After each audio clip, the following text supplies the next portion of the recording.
Welcome to this special live stream. This is the Hex Late Show. I've got Blue Bum with me here. What's up? How are you, mate? I'm very good. Pretty exciting, hey? And PulseChain is live. PulseChain is live.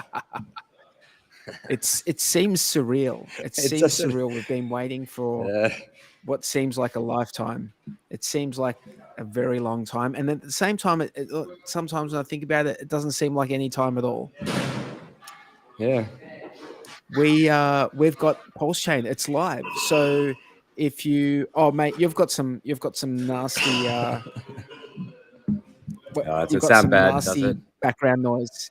Yeah, yeah. I'm not sure I can do much about it because it's like the place where they have internet is where the air conditioning is kind of as well. You know what? I'm gonna move. I'm gonna see if I can go somewhere else. I'll be back. Hang on. No worries.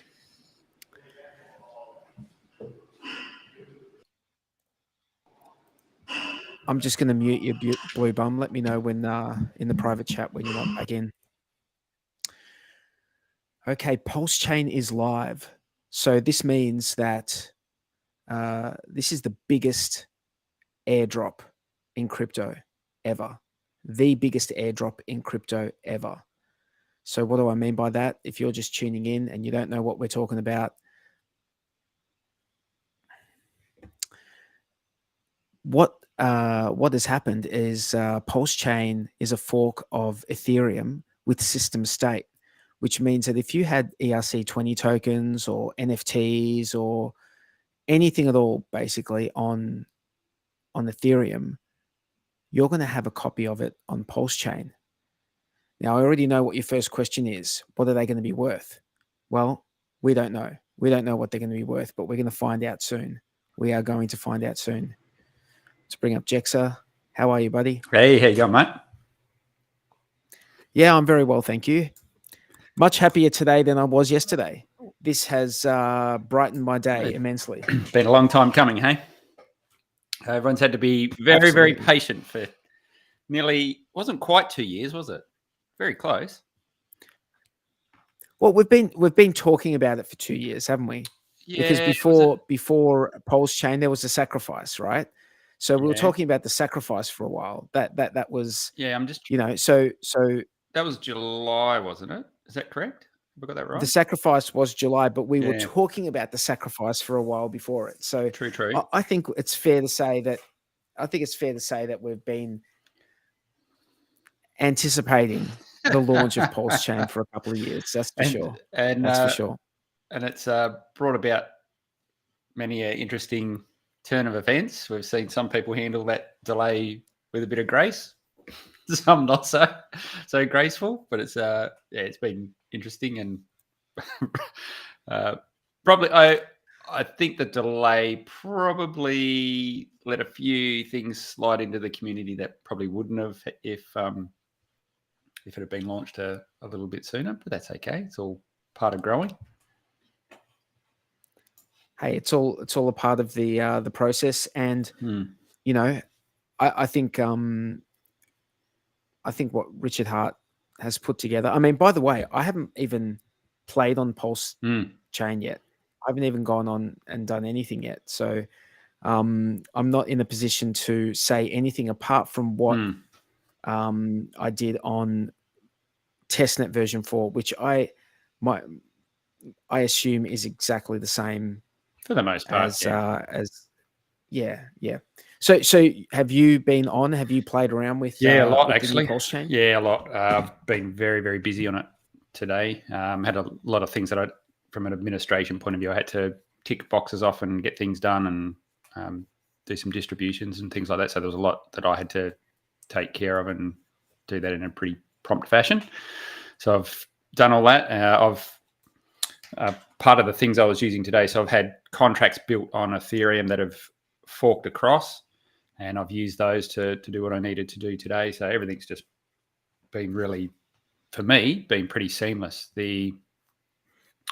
What was a letdown, and it's been a letdown for a while, but what was a letdown for me, and this is nothing to do with PulseChain, This is the interface, the Web3 wallets that we use. We haven't got one that ticks all the boxes at the moment. MetaMask does some really funky shit, especially when you're using multiple hardware wallets. You connect to a site and then it locks it to that particular device. And when you go in with another device, you can't use MetaMask anymore. And there's a workaround. The workaround around that, and it's a bit of a pain in the butt, is to use like multiple profiles. That's not fair. It's shit, man. That's not the way to do it. It's not from an OPSEC perspective. It's probably better to do that than to be plugging and unplugging multiple. I mean, depending on what you want what you want these third-party wallets to know about what you're doing. Yeah, correct. So from that perspective, it might be better. It'd be nice to have the choice, though. Yeah. So I mean, look, go on. Yeah, so there was MetaMask, which has got its little problems. So then I've also got another profile running with a block wallet in there, and block wallet's got some really cool features. It's probably more user friendly. You can have multiple devices connected to it, and it doesn't. I was trying to convince you about block wallet a while back. So you finally, you haven't got the butt yet. So yeah. But there are buts. That thing there just crucifies your processor to the point where it locks up machine, and it's just shit. It's can't handle it really well. So that's got its fair share of problems. Can't connect to go.hex.com with it. Just doesn't support it. So things like that, which is okay. You can use the OCOSA front end to work around that. So every time I've got to do all these little shitty workarounds because there's not a nice unified interface. The best one out there, and I've banged on about this for a while, is Rabby, but it doesn't support. It doesn't support PulseChain, and you can't do custom networks at the moment. There's just no solution. You can't put a PulseChain in there. No. You can change your RPC settings, but it won't let you put a new network in. So you can have custom RPC settings, which is good, but not a new network. So so hopefully, and this is a call out to everyone listening as well. Get onto the Rabby guys on Twitter and all that, and just hit them up about supporting PulseChain, because man, it is a beautiful wallet to use. But we just got to get them to put in the RPC connection for us. Is Bluey trying to join? Is he? He was trying to join. He joined in, but he's it actually wasn't too bad, Bluey. If you're listening, it's just that I think you had some people talking in the background, which didn't sound great. But see how you go, mate. If you can find this is Bluey. If you can find the place to stream, mate, come back on. Let us know what you think about this launch. Yeah. So you've been on there, and it's just the whole wallet thing makes it tough. Yeah, that was annoying, but like once you get all connected up, and look, I managed to do everything I needed to do. I was dealing with probably, I'm saying 15 or 16 different addresses across different wallets and so forth. And I only had one hung transaction on a particular wallet, which seems to be something that a lot of people had an issue with. And I think that boiled down to an RPC issue in the Europe region. So you can get around that by using a VPN. Yeah. As far as I understand. Yeah. If you have you tried Frame wallet? Frame, I think I had a bit of a look at it. I may have had a cursory look at it and didn't go any further, but I haven't used it in anger. Use it. It's a totally different experience, that one. Yeah. But to what we're used to. So it's not like there is an extension, but the extension connects to an app that's operating outside of the browser. Oh, so it's a different. Yeah, that's another thing. Rabby has just released a desktop app as well, and you can actually import all your dApps into the desktop, into the app. I haven't played with it. Just sort of been a bit distracted. And if they were going to support PulseChain in there, I'd be onto that straight away. But that's something that I'll check out. Is it open source? I think it is, yeah. Yep. I believe it is. Cool. Yeah. So a big hello to everyone in the chat. Thanks for joining us. Look, we know, Jexer and I know that Hexo is doing a 24-hour stream. We're not trying to step on anyone's toes here. What we're doing is more.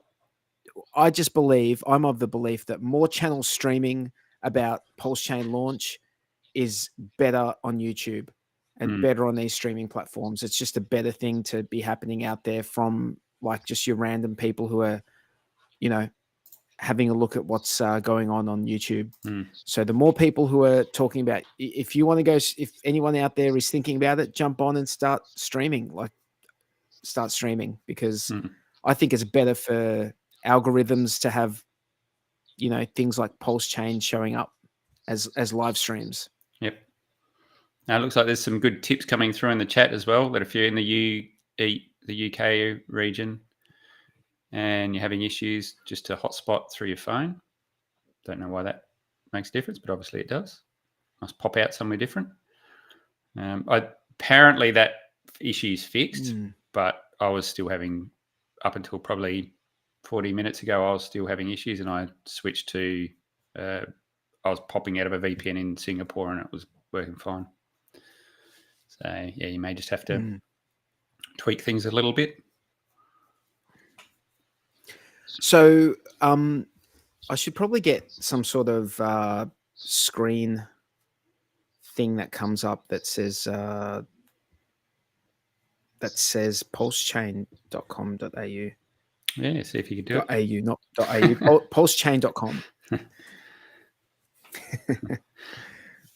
I wonder if pulsechain.com.au actually exists. So someone might have had that. Oh, right. Yeah. Did you give it up? I think I let it lapse recently. I don't know if it's still available. I'll have to have a look. I could probably re-enable it now.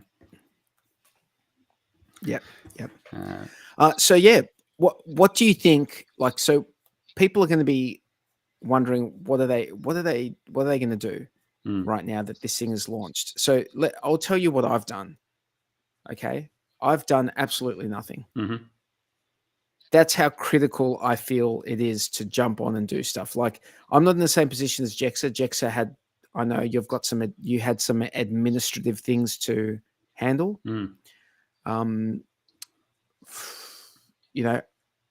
I've done nothing. I don't think it's, and look, I know there are going to be some people who are doing this ratio trading on PulseChain right now because there is no link to an outside value. So right now you're just trading ratios between ticker symbols. And I know that some people are going to make out really well doing that, but most people will probably not. Most people are probably going to fail badly by doing that. So what I've seen, things are pretty stable. So the pulse to pulse X ratio is circa 1 to 3 and has been pretty consistent. Now I've seen someone jagged, they got a trade at, I think it was like 1 to 5,000 and something. So they managed just to jag one pulse for 5,000. Got you 5,000 pulse X, which was that's not bad going. I don't know how much they capitalized on that. So yeah, I haven't seen a great deal of that going on. I'd done a bit of a smash and grab on stables and got what I could out of the stable pools. Wasn't anything earth shattering. On one of them, I done okay, but it wasn't anything spectacular. That's what you'd sort of expect. I think all the main. Sorry, you go. Do you think a lot of people, like the people who've got ERC20s that are not Hex or anything like Hex related in the ecosystem, do you think a lot of those people are just going for the pulse? Like, because there'll be liquidity pools for like I'm assuming the AMM bot has done its business. Yep. And the liquidity pools are now set to whatever ERC20 token it was paired to ETH. Now they're paired to Pulse on the Pulse side. Yep. So do you have people just gone in and, like, from what your understanding is, have people just gone in and swapped their PRC20s for Pulse? I haven't seen. I don't know what people are doing, but for me, with the stable coins, that was a no-brainer. Just move it into something I knew was going to be around. That was PulseX, and I didn't. Did I pick up any Hex? I don't think I picked up any Hex. I took Pulse and PulseX out of the pools when I could, but there was no. It wasn't like you're getting any special deals because it routes through everything anyway. So you weren't getting any. There was no benefit to getting Pulse or PulseX. It was just I just done it for a bit of diversity and picking up a few different things. I'm sure everyone else, like if you're, this is not a bad thing. If you're holding Link or whatever it is you're holding, and you go across to extract that value, you haven't got many places you can extract it to. You can go to the native coin, and if you're smart enough, PulseX or if you're Hexagon, you'd probably be pretty keen on Hex. There's nowhere else I can see that you would go to. If your sole intent was to extract value, you would put it into the native token. So I think that's a good thing. Because what it means is, people may come along and they'll dump their alts, but they'll end up with Pulse, and they mightn't be so quick to get rid of that. And we've got to wait for bridges to fire up, and that might be the thing that is the sticky part. They come across to extract some value, but then go, you know what? I might just let this run and see what happens. I've got it for free. Let's just see what Pulse does. So I think that might be a good way to. I think that's the genius of it, is there's a bit of a stickiness to where you can get people over and cost them nothing to get a little bit of an airdrop, essentially. World's biggest airdrop. World's biggest airdrop, apparently. I done the same. Yep. I done the same. Well, yep. You go. Have you ever heard of a bigger airdrop than this? Like, has there ever been a bigger airdrop? Technically, this would have to be the biggest because it's the latest. Yep. The biggest. The biggest by far. If someone forks it tomorrow. But not only from the perspective of, like, I know there's been other Ethereum state forks in the past months, but from a user perspective, from people actually going in and like using the network, I think Pulse is going to stand alone. Hell yeah.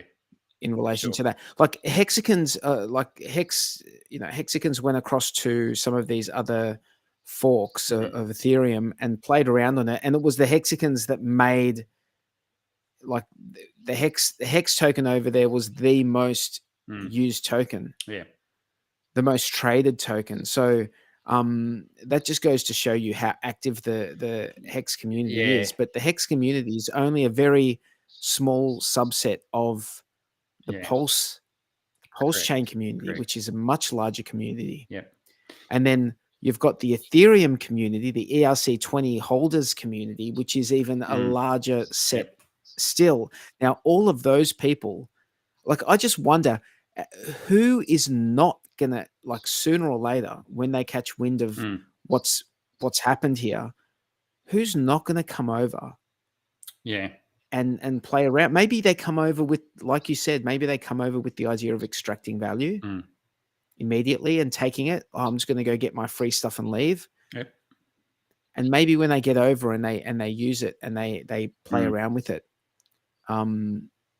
maybe they decide, hey, I got this for free. I'm going to stick around. Just like you said, mate.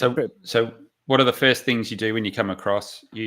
First of all, you've got to connect to the network. How do you connect to the network? Well, you've got to find that out. And that you're going to go somewhere like PulseChain or PulseX. So you're introduced to the ecosystem there.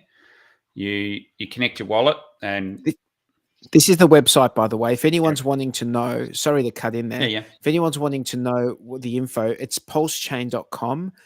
And you've got all the important settings here. And it's essentially just changing the network. You've just got to change the network from Ethereum to PulseChain, and you need this information here to do that. If you click on install, there's a thing where it goes straight to MetaMask. You don't even have to go up a bit, maybe. I didn't think it said in. Oh, because that's why you haven't got MetaMask on this browser. If you've got MetaMask installed, No. if you've got MetaMask installed, that'll connect. That button will change and it'll say connect to the network or install network settings or whatever. Oh yeah. So very easy to get on the network. So if you're coming across to extract value, first of all, you end up with it configured in your MetaMask. So that's one big tick. You've already onboarded. Then you go, okay, well, I've got some tokens here. I want to swap into something. Where do I do that? So you've got to find the DEX. So you find PulseX. And then you go and actually use it and you go, holy shit, this is fast. It's a really clean interface. I can load all my tokens in. I don't have to go and paste token addresses and things like that. It's a lot of it you can just click on it and brings it in. So the UI or the UX, the user experience of it is actually pretty slick. And if people start doing transactions and they go, Jesus, this is quick, does everything ETH does, you might find they hang around. I don't know how. So let's have a look at this PulseX. Mm-hmm. Let's have a look at PulseX here. So this is a very familiar layout, isn't it? So it's pretty much what you look at when you go to something like Uniswap or 1inch. You know, they're maybe a bit more noisy. There's a bit more going on those pages. This is a very simple and clean interface. You go to this website. You just go to Pulse. I think it's app.pulsex.com/swap. And it's got this interface. You connect your wallet up here, and then you can just go and swap tokens. Now, let's have a look here. What's here at the moment? We've got, so let's say you have Hex in your wallet, right? Let's say you had Hex in your Ethereum address. Well, now you're going to have Hex on your PulseChain address, which is the same address. You're going to have Hex as well because everything got mirrored across, which means you'll be able to connect that. Once you've changed those network settings, you'll be able to come here, connect up to PulseX and swap things if you want to. But just bear in mind, there is no connection to the outside world as far as there's no bridge, there's no ramp to get on or off at the moment. It's simply ratio trading, which it's, you know, as I said, it's not something I've done. I don't think I'm going to do it at all. I'm going to stay away from that. I'm just going to sit back and watch everyone else do it if they want to do it. Select Pulse and put one Pulse in and see how many PulseX you're getting. So that's 4.11. That's gone up a little bit. It was hanging around the 3.5. So that's gone up a smidge. Well, it just went down to 3.7. Yeah. What? It's jumping around a bit. It's jumping around. What I've found is some people are trying to equate dollar values to these, and it's quite hard at the moment.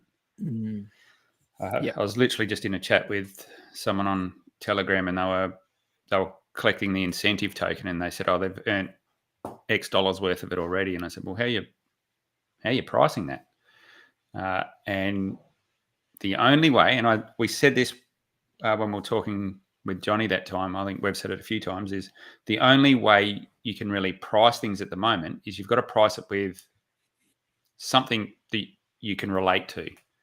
And the only thing that we can relate to at the moment really is Hex, but we don't know what it's worth on there. We can just assume that maybe it's worth the same as what's on the ETH side, and I think that's what a lot of people are doing, is they're saying, well, this is what it's worth on ETH side, so let's use that as our reference point. So that, I guess, probably gives you a little bit of a ballpark.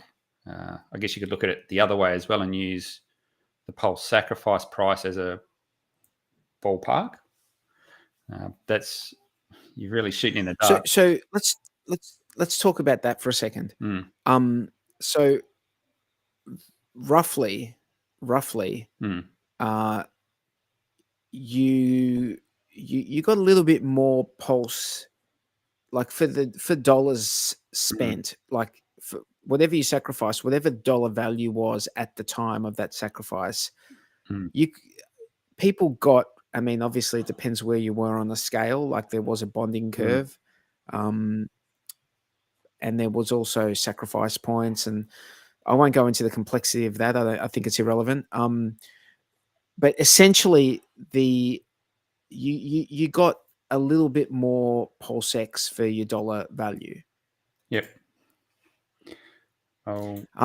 So now, and it certainly wasn't like double. It certainly wasn't. But here, this trade, like at the moment, Pulse is equal to 3.6, and I think that wasn't the case. That wasn't the case when you take in dollar values of sacrifice. Oh no, I think that's how we sort of landed on that. Is that was sort of generally the accepted sort of ratio where it would be around a 1 to 3. Really? Yeah, but I'll preface that by saying I haven't crunched any of those numbers and I haven't really gone into it, but that's generally where the community sort of landed with that. I'll show you something interesting in a sec. Just got to mess around a little bit. I thought for dollars spent, it was. I didn't think it was 3x, but I guess it depends where you like. It depends where you were, because if you were up the top of that ladder, then you're getting a 2x automatically, right? Yep. So the biggest sacrifice has got a 2x, and the regular sacrifices just a 1x or a 1.1 or something like that, or 1.2, 1.3, depending on 1. All the way up. But here it's 3.6. A second ago it was 4.11. So people have obviously sold their Pulse X or swapped their Pulse X for Pulse, because now Pulse seems to be more scarce in that pair. Yep. I'm just trying to full screen mode. So I'm just trying to bring up a spreadsheet. All right. Let's see. This is sort of the rough calculations that I'm trying to do. And what do we got? Share a screen. Let's go with that. Cool. All right. Just want to share that for a second, mate. Hang on.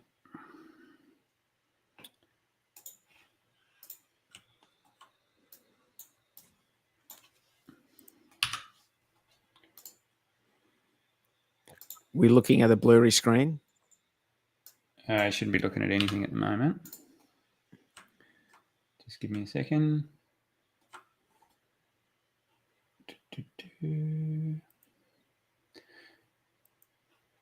All right.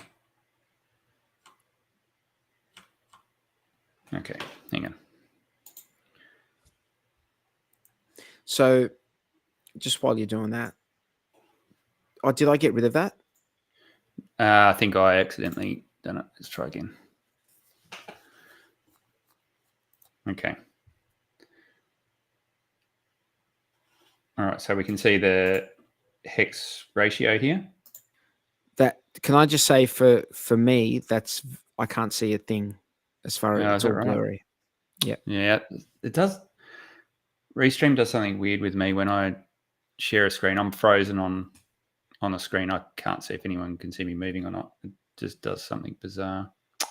Might have to kill it. That's a shame. Damn it. What can you talk us through it? Yeah, hang on. I'll just unfreeze myself. Yeah, I don't know why I can't share screens on this anymore. So basically what I've done is I've set up a calculator, and I can go and put in, I look at PulseX and say, okay, if I've got one hex, how many pulse can I get for it, and how many PulseX can I get for it? So you know that ratio. Then what you can do is say, okay, well, how much do we think hex is worth? And if we transport the value from ETH and say, well, let's just assume that we double the supply, halve the value, half on ETH, half on Pulse. Just as you've got to start somewhere. So I put in the equivalent value of what hex is worth on ETH onto PulseChain, and then it actually does a calculation based on the ratios and tells you what Pulse is trading at relative to the sacrifice value. And at the moment, I've got it at about a 2.8x. So take that with a grain of salt, because we don't know what the values are. But yeah, if you're trying to get some sort of picture of where it sits, that's sort of where I see it at the moment. I'm staying away from all of it. I don't need that stress in my life. Yeah, I really don't. I really don't. You know, I can understand people just want to play with it though. Do you have any idea when the bridge? So here's an interesting thing, man. Anyone can launch a bridge. Yep. Anyone can launch a bridge. Are you going to trust it? No. The answer is no. Yeah, well, I mean, if it's, could you launch a bridge for yourself? Like you'd trust if it was. Nah, it's not as simple, because you've got to mint the tokens on the other side, and people have got to trust those tokens, because you literally make those tokens out of your contract. Yep. So you want to. So there's going to be trust along the way. Although, like when there's a well-known bridge, like we are expecting Pulse Ramp to, which is the bridge that's slated to be launched for the Pulse chain going over to Ethereum. That's we sort of believe that's coming out. I don't want to say 2 days, but you know, that's what we're being told. Yeah, a few days. Who knows? Who knows when it's going to come out? They have to make sure it's. Look, the last thing you want is for errors with the bridge or problems with the bridge. But I used the bridge on version 4, on version 3, and version 4, and it worked fine. Just fine. Yep. So you've got to understand, you can't just bridge in any old token though. Like the team has to enable the bridge to support the token. It's not like you've got fucking Peppy and you want to bring Peppy across. It's just not going to be there instantly. The team that are doing the bridge have to actually go and configure that. So yeah, we're going to accept that, and we're going to mint it on this side. So to think that you're just going to be able to bridge in anything, that's not going to happen. So yeah. So which tokens do you think people are going to be bridging over? Do you think it's wrapped Ethereum would definitely be something that's coming over? Think that would make sense. Yeah, I think you'll see. I reckon DAI is going to be the main stable that comes across. So yeah, DAI, ETH, so wrapped ETH. Obviously, your Hex, you want to get that over there. More than likely, you'll see. I was going to say more than likely you'll see Hedron and all that, but maybe not. I don't know. Not sure on that one. So some people have been talking about just with what whether the Hex is going to get bridged across, or whether there's going to be some sort of cross chain link between the Hex on Ethereum and Hex on Pulse. What are your thoughts on that? I think I've gone into a lot of depth on that previously. I think it would be great to see that.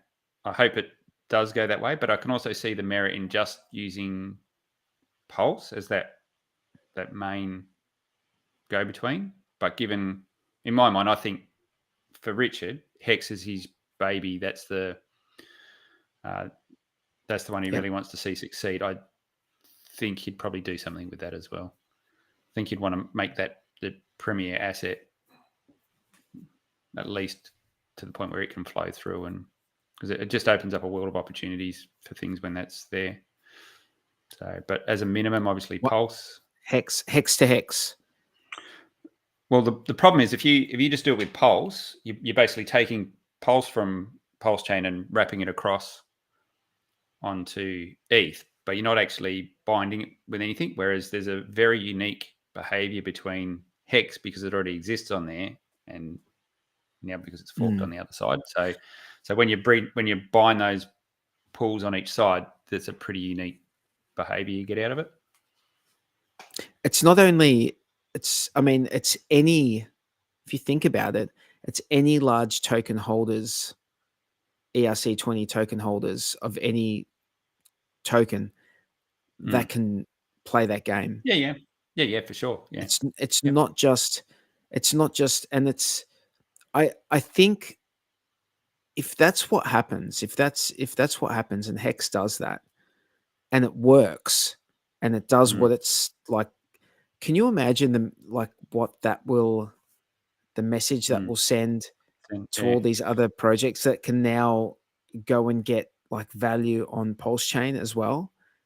Like, tell me which project doesn't want more of just everything? Like, which project doesn't want more?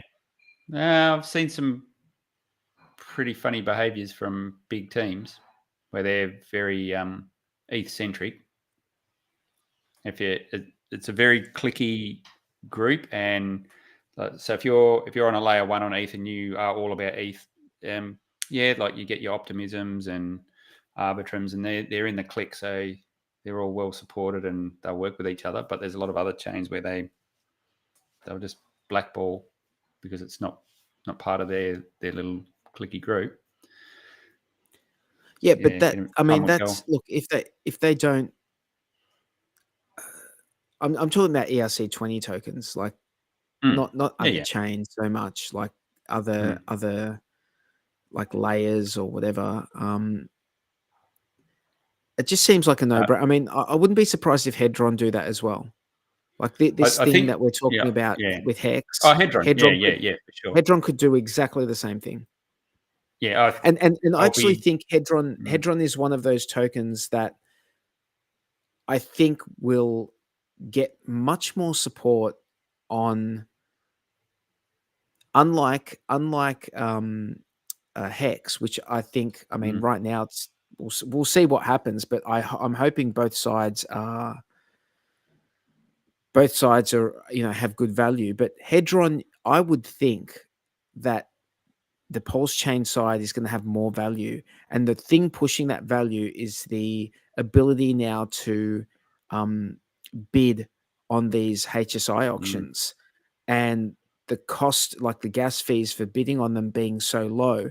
On Ethereum, it made it unusable and also just a bit of a pain. Oh, you couldn't even mint your Hedron effectively.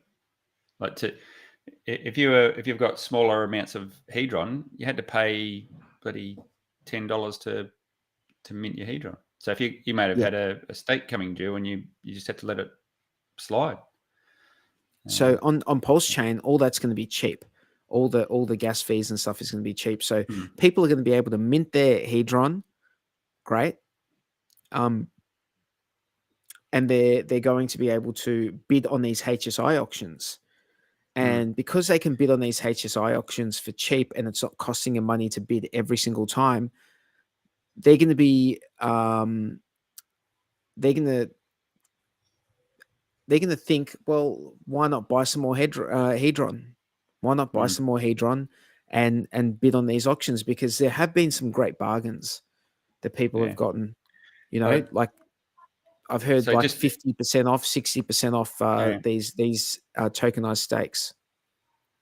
Yeah, the gas is a big thing. Like I ended a stake the other day. It was a stake that had been going for a long time, and I got hammered on this one because I'd done the transaction and it failed, and that cost me, I think it was 160 US for the failed transaction.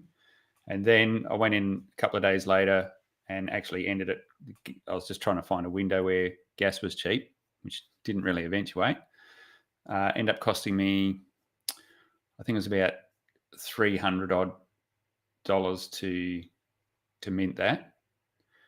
Then I had to do the same. To end stake that one. Then I had to do the same end stake on PulseChain today, and I wasn't paying attention to whether I was setting the right gas fees or anything like that. I just pushed it through because I had other things to do. $3. So it was quite a big difference, and I'm sure I way overpaid on PulseChain. I've overpaid it for a few transactions on PulseChain today because I just needed to get things through and couldn't be bothered waiting. We did have a little period there where the gas was quite high whenever everyone was.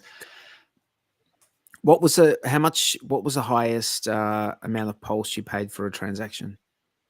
Done one, which was about 98, but that was not a single transaction. That was a bulk send. So that was a bunch of transactions all bound together and sent. So, and that's why I just wasn't quibbling over the gas. I just needed to get a few things through. So you still can pay a little bit if it's super busy and everyone's hammering it.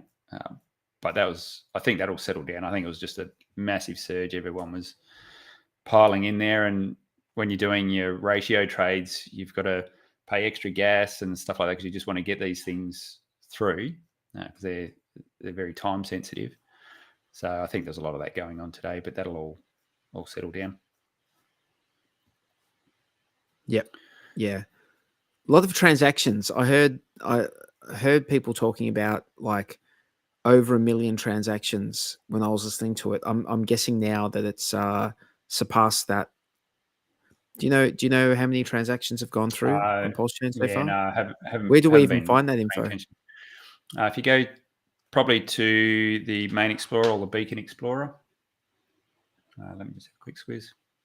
I think the Beacon Explorer would have that on there.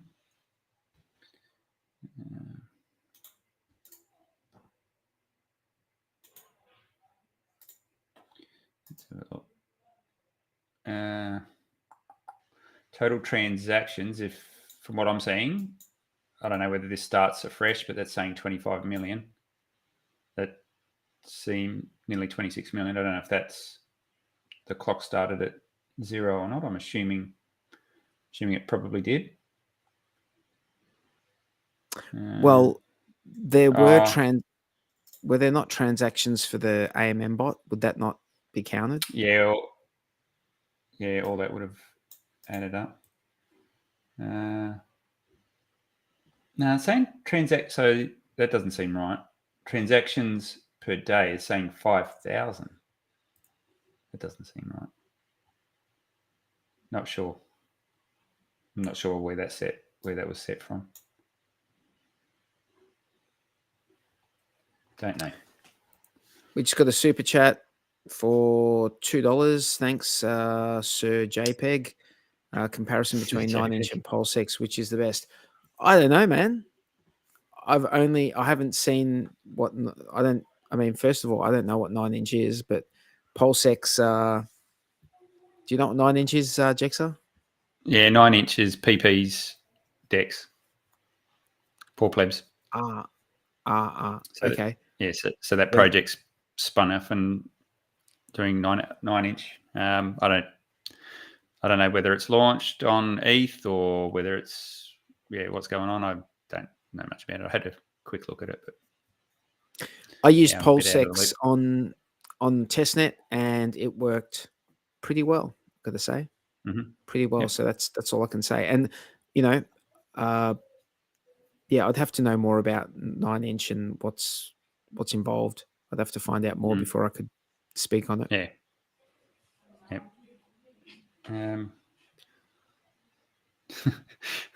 Everyone's saying Hex has been raped. Look, it was bound to happen. We've got it's basically a big payday event we've got going on, really. It's going to be really interesting to see what happens when a dollar value is injected onto the chain. That's going to be the thing to keep an eye on. That's what I'm excited to see. Because at the moment, everything is just random.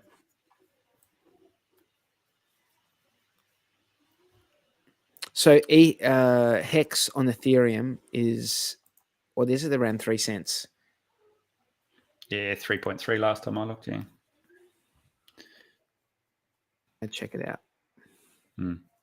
I've got, 3 cents. Let's have a look.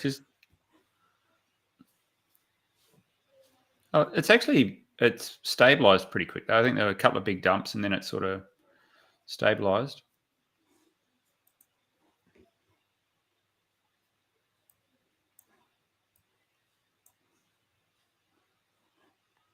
Yep. Oh, that's a fair dump there, isn't it? Hmm. I mean, that's a 1 hour. That's a 1 hour candle there.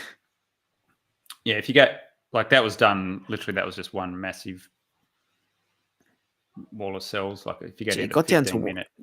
Got down to 1 cent. Yeah, spiked right down.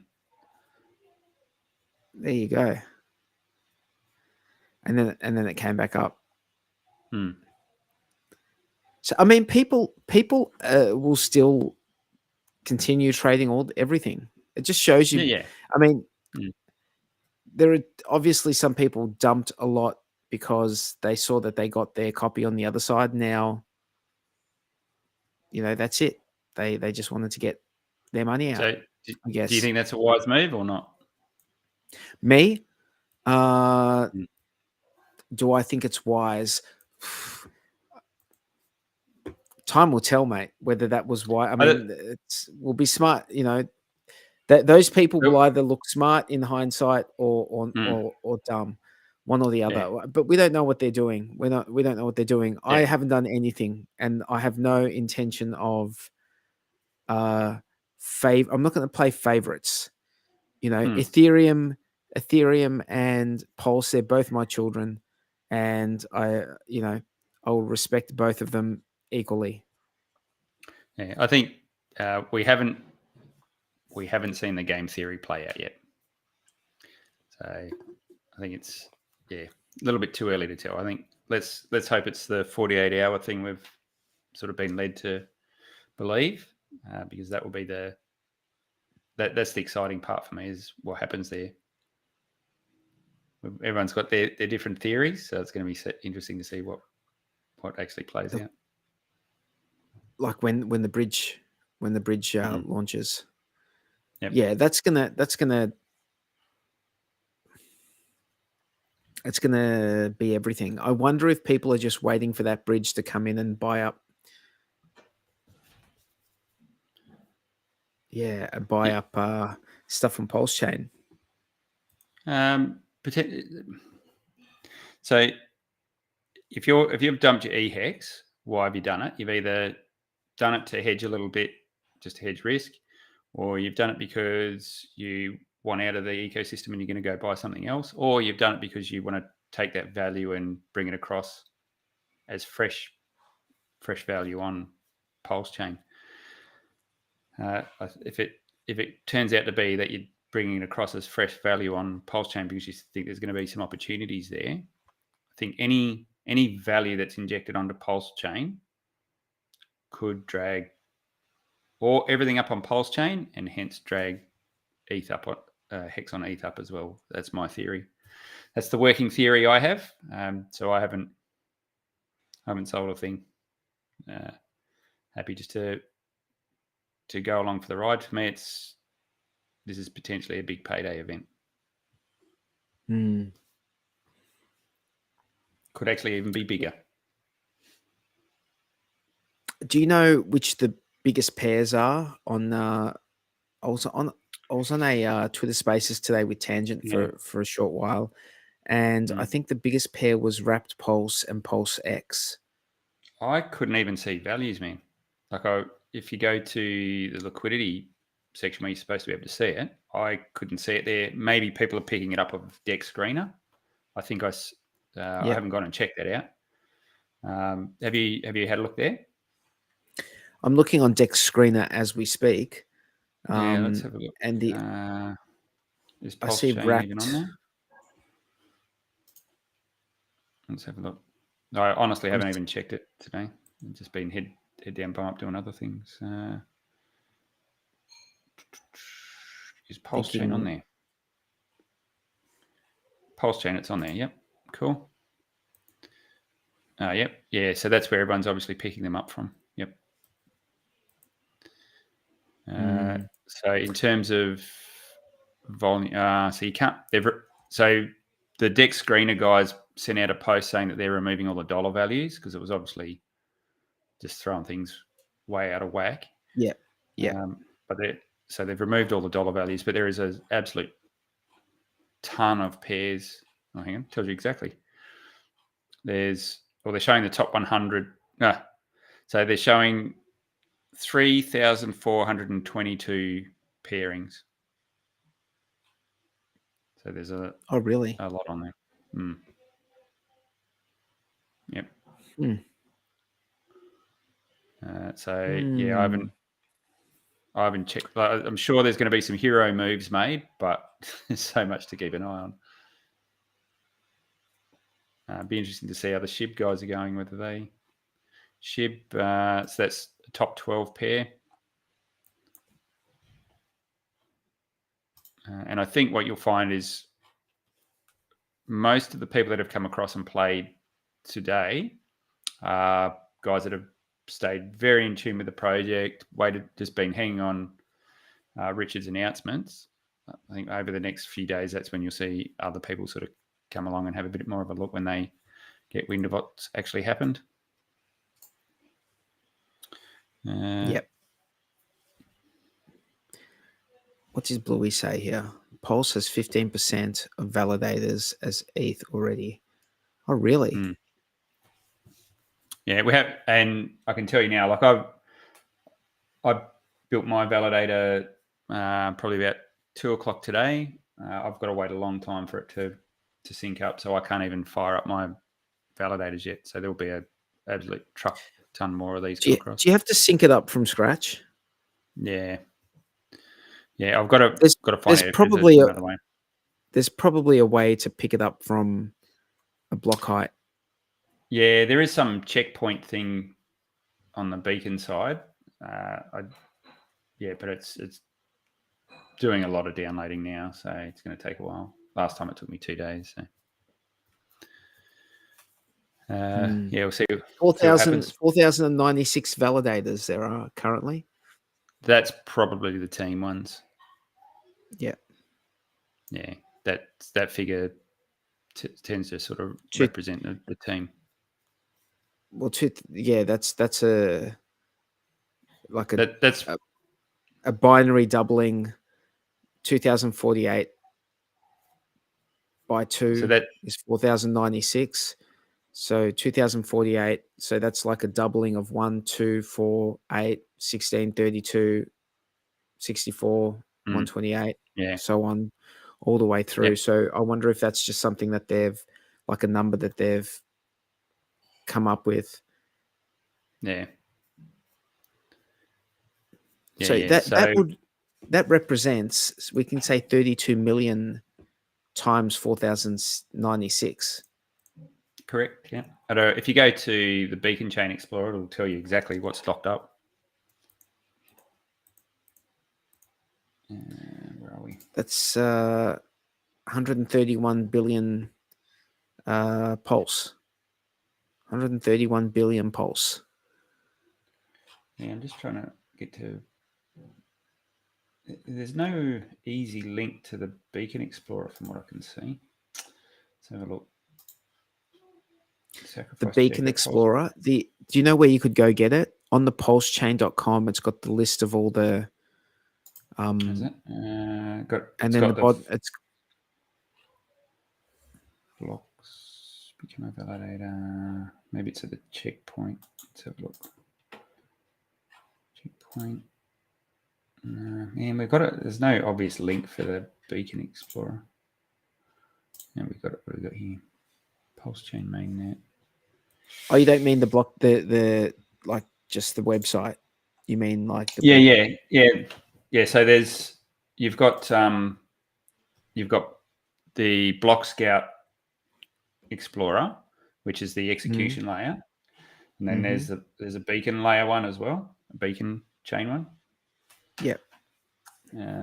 Which I can't find. Why can't I find that? Come on. Let's go beacon. See if I can jag it. Oh, yeah. I think I jagged it. Yeah, so it's just beacon.pulsechain.com. So let's see. Oh, hang on. At the top of pulsechain.com, scan.pulsechain.com, there's a drop down that says apps, and the first one in that says PulseChain Beacon Explorer. Oh, does it? I thought I went there. Yeah. Apps. Oh, weird. I don't. That's because it's on V4. That's why. How'd I end up there? Really? I don't see that. Oh, apps. Beacon. Got it. Yeah, cool. Yeah, so in there, you can see the total validators, and I think if you go to more, what dashboard is it?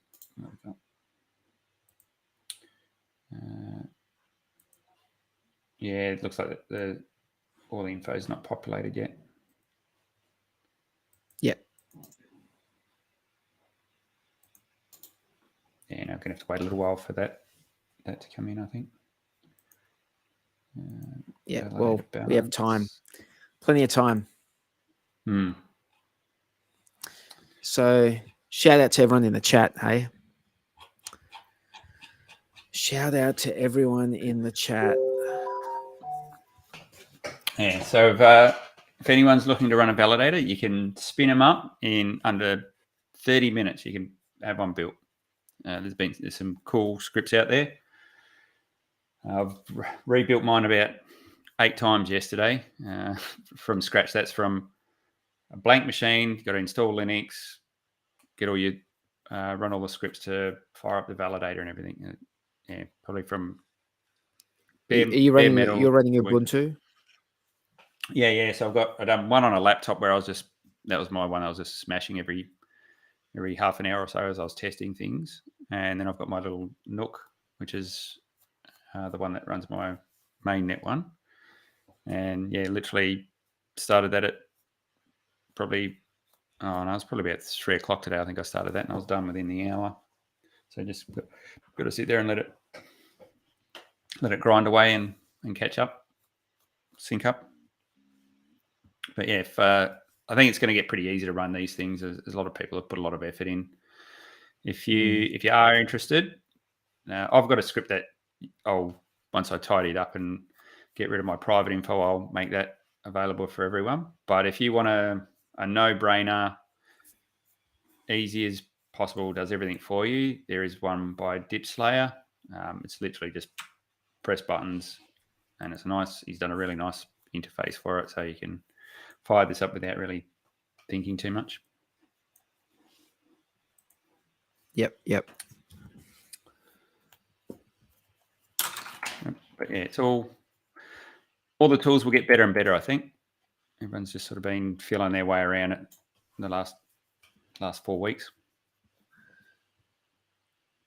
Sammy's like, Sammy's like, you guys should come on Hexo's stream. I actually thought, I honestly thought that the more streams happening, the better. That's what I thought, but I'd jump on this stream. Yeah, we'll go across in a minute. We'll see. I mean, Tangent said he was coming, but yeah, it is a Saturday night, so I'm dubious. Yeah, I think you'll probably be out. Yeah. I don't think that's happening. Yeah. Yep. Oh man. I've had a big day. You look smashed, mate. Dude, I've had a big day. I've had a Mm-hmm. big day. All day with the kids. Like just go here, go there, parties, this, that. Oh, mate. It's just it's been nonstop. But I thought I was like today I was just like I've got to stream. And I didn't want to invite myself to Hexo's stream. So I thought, well, it can't hurt to jump on Discourse, and as long as there's no one else, as long as we're not stepping on anyone's toes.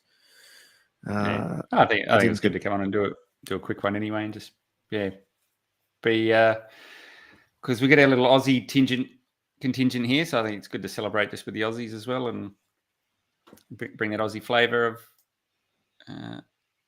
just celebrate the moment, I guess. Yeah. But I think Hexo's doing a 24-hour one again, isn't he? Is that what I heard? Or? I think so. I think he is. I think he's doing a 24-hour stream, which is pretty epic, really. Oh, it is. Yeah, that is hard work. I don't know. So I think Hexo started the first one for, I think it was the big payday one, wasn't it? Was that a 24-hour one? They've been two. Yeah. 24-hour streams. One was Big Payday. What was it, Big Payday? And then when was the other one? I can't remember what the other one was. There's definitely been two. There's been two. And then I was part of the Liquid Loans one as well, that they decided to do a 24-hour one. I don't know who set this target for 24-hour streams. It's hard going. I think the move is to start to wake up early in the morning, and just start streaming immediately, and then just go all day and then all night and just stay up until early morning. But I think the move would be to wake up at 5 o'clock in the morning and start streaming, and then go all the way around that way. Because starting where I've started, I actually woke up at 5 o'clock this morning and went for a run. And then my plan was to come home and go back to bed so I could feel a little bit like Mike Tyson, because he used to do that shit when he was training. He used to wake up at 4 o'clock, go for a run, and then go back to bed and sleep. I couldn't go back to sleep after that.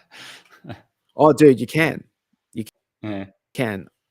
Absolutely. I mean, you have a shower and then just because I got home, by the time I was out of the shower, it was I don't know, what was it? It was 7:30. And at 7:30 in the morning, if everyone else is still in bed, you can just slip back into the bed and it's, and go, and then you just fall asleep. I'm just reading. I'm just going to read this here. Tell these wrecked cunts to follow the chat. Is he talking about us? I should follow the chat and find out. Let's have a look. What do we got going on? Ethereum Foundation dumping and suppressing the price to help fees. At least that's what they said. Absurd business model. Don't know.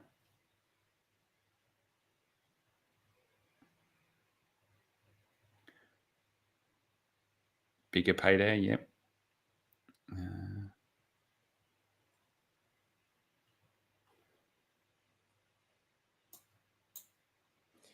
Yeah. Okay. So what are we doing? Have we got a link?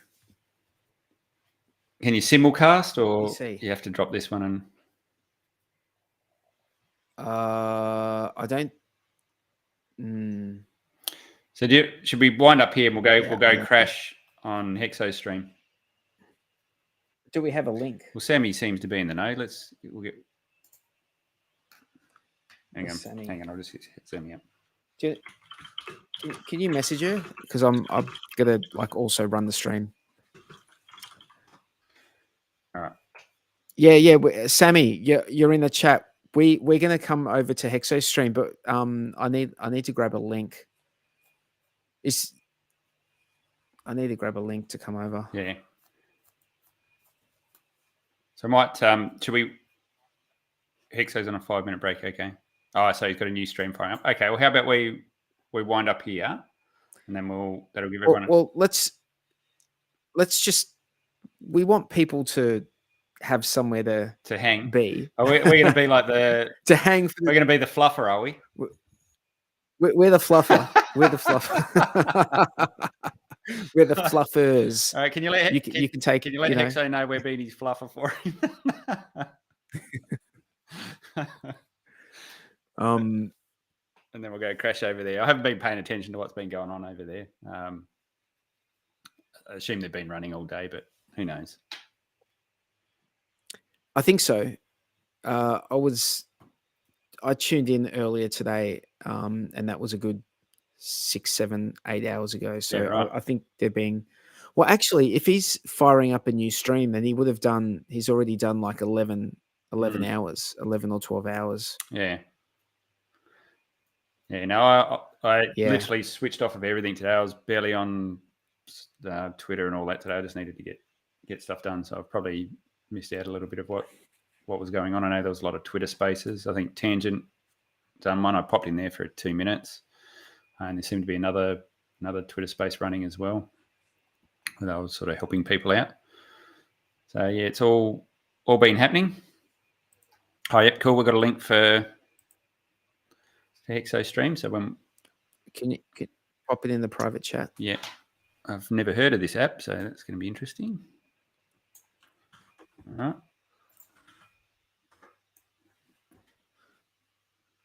Bit of that one. Okay. Let me open a different browser.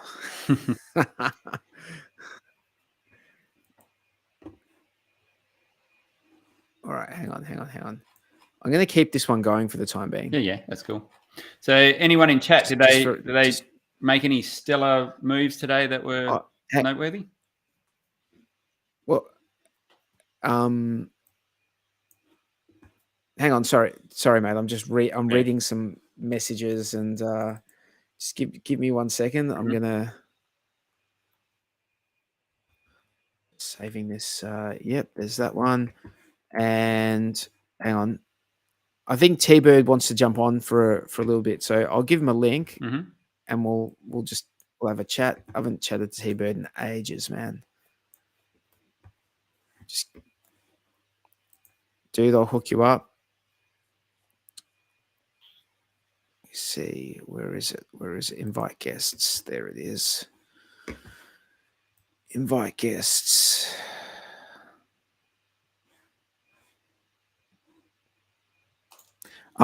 T-Bird, I will DM you on Telegram. So everyone's Everyone's putting in all their stellar moves. So some people brought a shit ton of hex, others done absolutely nothing. Some people slept straight through it. I had to deal with someone over in the East Coast. I said, if it launches when I'm asleep, you got to wake me up. And likewise, if it launches when they're asleep, I'll wake them up. So I was actually lucky. I was straight on pretty much when it launched. So I think there was a couple of opportunities there if you're in real early, but not a huge amount. Yeah, so get Hex. I just secured tokens and chilled. That's probably everyone was thinking there was going to be a lot to do. And the reality is if you didn't have specific things you needed to be doing, you just had to kick back and relax. Just make sure you can see your shit. Make sure you can connect, and just let the fun play out. So I've just flicked T-Bird and Mayo links to jump on the stream. So I'm assuming they'll jump on. Yeah. Now I've spoken to a few people that have been providing liquidity on the PulseX pool as well, which is, if you're going to do it, it's probably the safest one out of all of them, I would imagine. So I think there's a pretty predictable range that they're trading in. And let's face it, if one moves against the other, you're not going to be too upset if you end up holding more than one from what you expected. So I think that's not a bad. If you're going to play in any of the pools, that's probably the safest one to be playing in. And there's obviously a lot of activity on that pool as well. That will change when the bridge opens, though. So be very careful. Now, at the moment, the rate, it's funny, the ratio trading has actually been more stable than what anyone thought. And you've been in a pretty close range. But I think there's a few odd exceptions. Someone else said they got 30,000 to 1.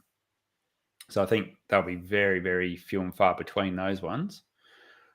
And I think when the real volatility will happen is when the bridge comes along and you inject a dollar value onto the network. That could throw things into a bit of a spin. How are you, brother? What's going on, boy? Going on, T-Bird? How are we doing? Yeah, good. How are we feeling? Congratulations on PulseChain Day. Yeah, fuck. I've been doing the rounds today. I'm just like, normally, there's signal issues, things just get glitchy, but today connection's actually been pretty good. So I jumped onto the DS stream earlier today with RG and Kinetics and the crew during that time. And I've also been in and out of Tangent's Twitter spaces as well. And DJ Lethal jumped in there for a bit as well, which is good fun. Cool. Hearing some of the things he had to say, and Nice. Yeah, it's been a fun day. So you probably know more about what's going on than we do, mate. You've been out around the traps. Yeah. You just got to get amongst it, mate. It's mainnet day. Yeah. Oh, for me, it was very different. I had to focus. I was just switched off everything and just needed to stay on track for what I was doing. But now I can enjoy it a little bit more, and it'd be good to go chat with Hexo and join a few more Twitter spaces over the coming days. Nice. I think it's only going to get better. Once we get the bridges open and things like that, there's just going to be so much happening for what could be a long time. I jumped into mainnet like pretty quickly just to gauge it, and fuck me, like the gas in the beginning. I think at one point it was like 0.5 or 0.6 pulse for a swap or a send. Yeah. When it was like really, really heavily congested.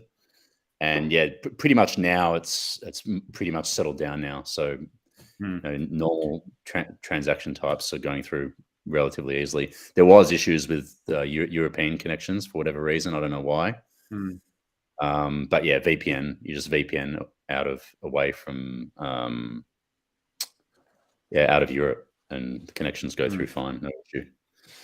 So it's done a little bit of Have you been done a little bit of LPing? So I've got my LP, got my little bit of LPs in. So that was the PulseX pair. Yep. Well, as far as I can see, that's the only pair that's live at the moment. There aren't any other pairs. Yeah, we're just looking on Deck Screener, and it seems like there's a buttload of them there. But obviously, the ones that you're seeing on PulseX on the actual front end are not showing there. What's going to be interesting, I'll have a quick peek, is from, let's just pick a random one, or let's go do SHIB. This pair is, can I provide LP on it? Let's have a look. Trade on PulseX. Let's have a look at that. It's been a long time since I've been on stream with you guys. I think it was. It has. I think it was January of last year when I was in Sydney. Was the last time I came on to really? DS stream, and that was when Steph came on, and Steph was talking about, this was before Hedron, but there was like a lot of murmuring. It's like there was a lot of hype like just before Hedron launched in February. So it was an interesting time back then. Yeah. That's a while, man. Yeah, that's a long while. Yeah, it feels like it was like fucking more than just a year ago. That's for sure. How you going, Mayo? Mayo, what's going on, Mayo? So on Mayo. Fucking happy PulseChain, bitches. Yes. How good. Yeah. Oh man. Now that it's all happened, do you even care about the 2-year time frame? Does it bother you? Who, me? Yeah, anyone. No. Yeah, I've Never doubted it for a second. never really bothered me. I think a lot of people are getting a bit salty, but I just, had to. We knew it was going to happen, like sooner or later. I just had to power through it, and just, just the insanity of. I really enjoyed the people getting salty. I enjoyed that. I don't know. Maybe there's something wrong with me. I derive pleasure from people making themselves suffer unnecessarily. It's just. I just think a lot of the saltiness would have come from the people that weren't in from like the really early days that really knew the full scope of who Richard is and what he's about. They sort of came in maybe around the Pulse sack or a little bit after that, and they got into the hype like at the top of the top of the bull, and thought Pulse was going to be launched much sooner, and then it kept being pushed back, and then they. We all thought it was. We all thought it was going to be like. I thought it was going to be like a 2-3 months. Yeah. I thought it was going to be 2-3 months, but. And then when he said mid-May, like at the beginning of the year, it's like surely like mid-May is like when it's going to happen. Well, you never said what year though, and here we are. You never said what year, but like but then it got pushed back, and I was lucky that it did at the time, because then ETH 2.0 came along like months later, before there was any confirmations that ETH 2.0 was a real thing, and then in the end he ended up forking ETH 2.0. Which is a lot better than forking BSC. Yeah. So it's all worked out. None of us read the fine print. There was no fine print on that May business. If you turned the page and looked at the bottom, there was fine print. It was like 2023. I think you're right, man. He wasn't wrong. I think we've ended up with a better technology and a better, like the delegated proof of staking that was on the Binance Smart Chain. It was okay, but it was always going to be an issue from a centralization point of view. I think it was always that wasn't the optimal model. I think this is a lot better now that everyone can fire up their own nodes and be validators and things like that. It's all in your control. That's, and the decentralization point of view, I reckon it was worth the wait. Definitely worth the wait. Yeah. I mean, that Hex on Ethereum is looking like a bargain to me. She's dropping down. I bet there'll be plenty of people out there when it hit its local high of 12 cents, like, I'd kill to be able to buy Hex at like 3-4 cents. And now, they won't be touching it. Now we're here, and they'll bet you they're like, in the pain mode. But honestly, though, I think if you go do any large buys now, I think you're just going to be used as exit liquidity for people. Once the bridge opens and things are set up, that's when you're going to see the fireworks, I reckon. Yeah. I want to try and stay awake till the bridge is open, but it's not going to happen. Yeah, that's going to be 2 days, I reckon. Refresh. He said 48 hours, and I think 36 to 48, wasn't it? I'll tell you what, I'm actually impressed that he's been able to run with a $0 value, like he said. That's a little bit of a marvel in the way he's been able to do that. And we haven't seen any exchanges open up or anything like that. So I don't know how he's managed to control that so tightly, but it's good that it has been. So do you reckon he will post? Do you reckon he will tweet that the bridge is live, or do you reckon that message on the PulseRam.com website will disappear first, showing that it's live? Well, I think that's what he said. So you got to be watching it.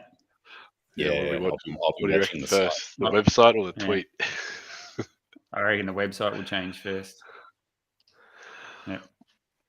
Yeah. And do you think Do you think that he's going to wait till the bridge is open before he I think live so. streams? Yeah, Hmm. I think there's game theory behind that. No, he's still if what we're thinking might play out, there's a lot of work they've still got to do in setting things up and moving things around and setting pools on both sides, and so there's a fair bit of work that's got to go into it. And it'd be nice. Ideally, it'd be nice to see the bridge open privately, so a few things are set up prior to it getting blasted out to everyone. Let's just say they've got to test it. So it'd be nice if they tested it first and then released it later. Do you guys have been reckon there's testing going to it, be man. a substantial PLS pump when the bridge opens? Well, so all we're seeing at the moment is value that's already in the system just circulating around between the majors. So we haven't actually seen value injected into the network yet. And if the numbers that I've put together, I think we're at a 2.8x already, assuming Hex is the same value on both chains, puts us at about a 2.8x. And that's before any value has been injected. So who knows what's going to happen. But even if you go the Pulse X to Pulse, hang on, the value of that, of the people that missed out on the first stack compared to that got in the second stack. Yeah, there's a lot of moving parts, but I think it all comes down to how the pools are established. That will be one of the biggest factors, I think. But yeah. Because you see, Definitely. I heard someone today on another stream said that someone scooped up 30,000 Pulse X for one pulse at the start. Yeah. That was It'd be interesting to see how. No It'd shit. be interesting to see how much what sort of volume they manage to get on the ratios like that. Yeah. Yeah. You got to be. That's, I mean, realistically, 30,000 Pulse X is fuck all. Oh, no. Even if it's just for one. No, but It's like like, if you've managed to do him. 100 million pulse on it, like, that ain't bad. yeah. That's true. That's true. And seeing I wonder. seeing the volume, that's gonna be on chain. seeing the somewhere. volume of the buy and burn with PulseX is pretty crazy, and that leads me to think that I think PulseX is going to be very undervalued initially. I don't know. There's a lot of. I think there's a big contingent of people that have got big hopes for it. So I don't know. It might all balance out. I think the thing that, like, if people wanted to do their swapping now, where they're swapping their Pulse X for Pulse, it seems pretty stable, the ratio. Who knows what's going to happen when dollars comes in? It's unknowable at this point.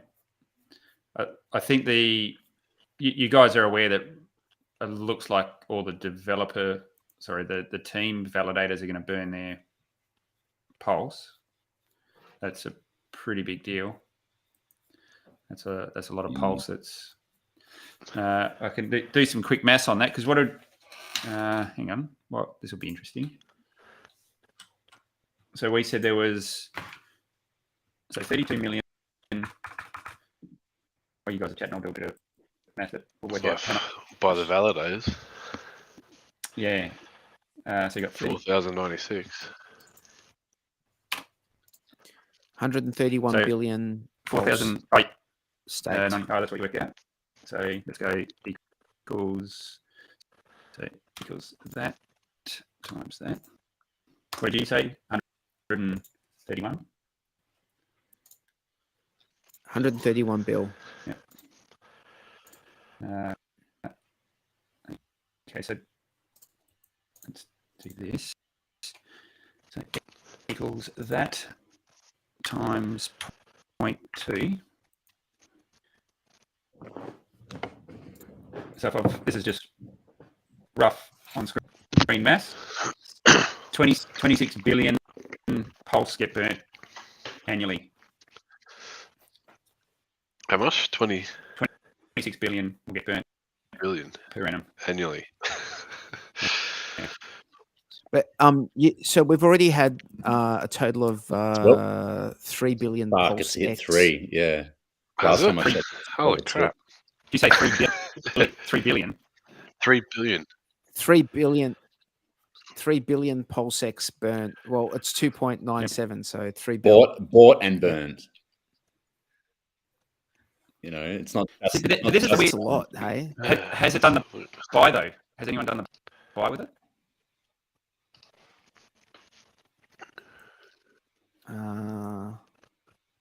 Because you think that would push the ratios a bit.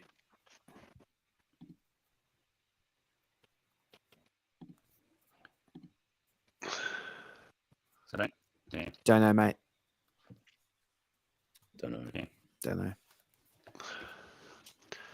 I'm not across that enough to know how the mechanism behind that work.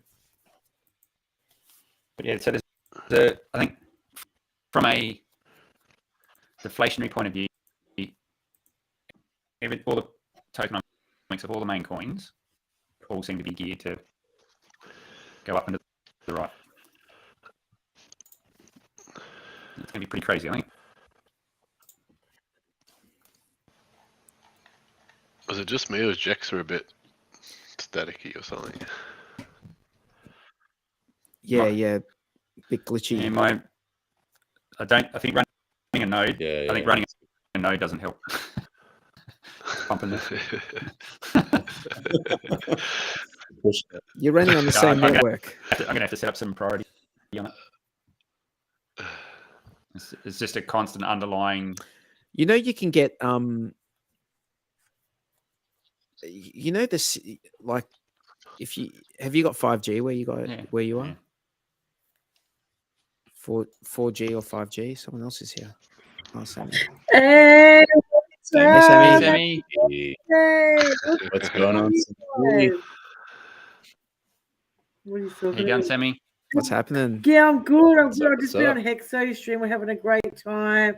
I've been drinking champagne, and it's been awesome. You know, we've been waiting 2 years for this, so we're finally here. So, what's been happening, guys? What happened when you found out PulseChain was launching? I just woken up. I was still awake because I was drunk and having a big night last night for my anniversary. And Happy anniversary, Mayo. Anniversary. she wasn't happy when I was staying awake trying to keep up to date. Hey, everybody. Sammy, I'll tell you what happened. I'll tell you what happened when I found out. It was about 11 o'clock this morning. I'm walking out the door with my son, about to take him to a birthday party.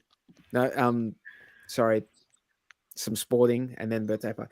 But walking out the door, I look at my phone, I see a message from Sammy saying PulseChain is live, and in my head I just go, fuck. Awesome. And I couldn't do shit for like 4 hours. Oh no, you had to sit on it for 4 hours.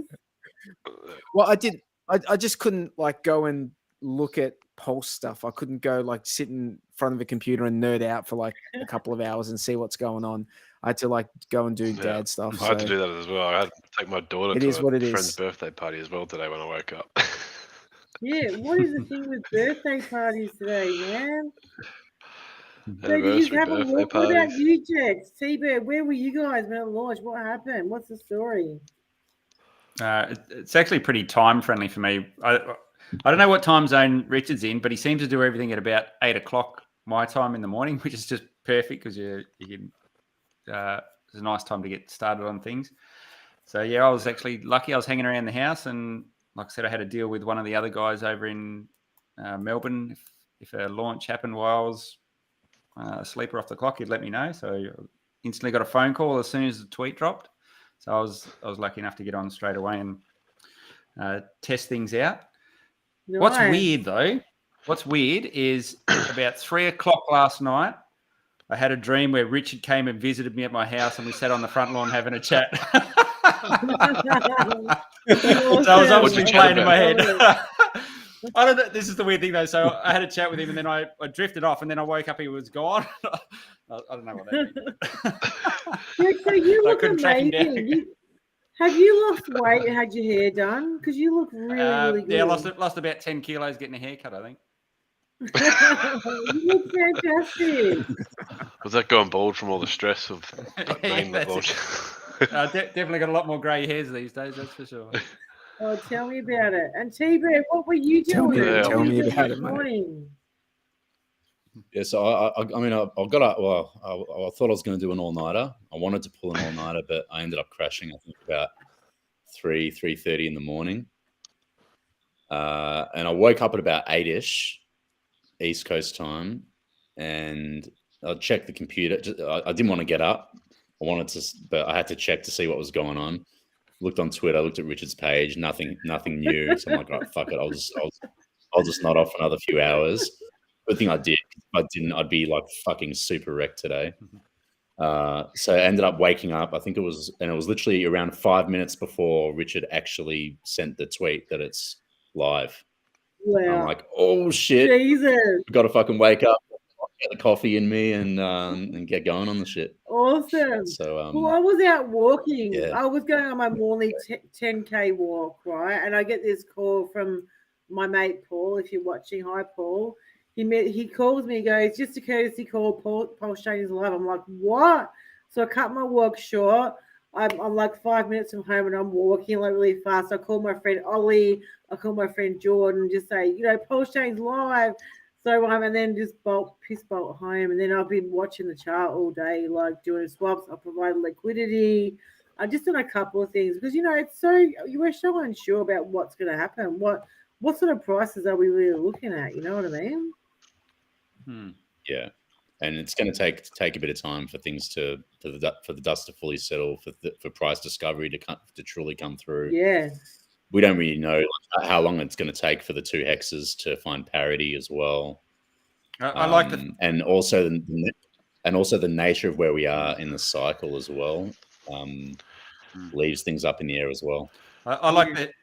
Well, one thing's for sure, there will definitely be people that are gonna dump Pulse and PulseX and Hex on PulseChain immediately the second the bridge is there.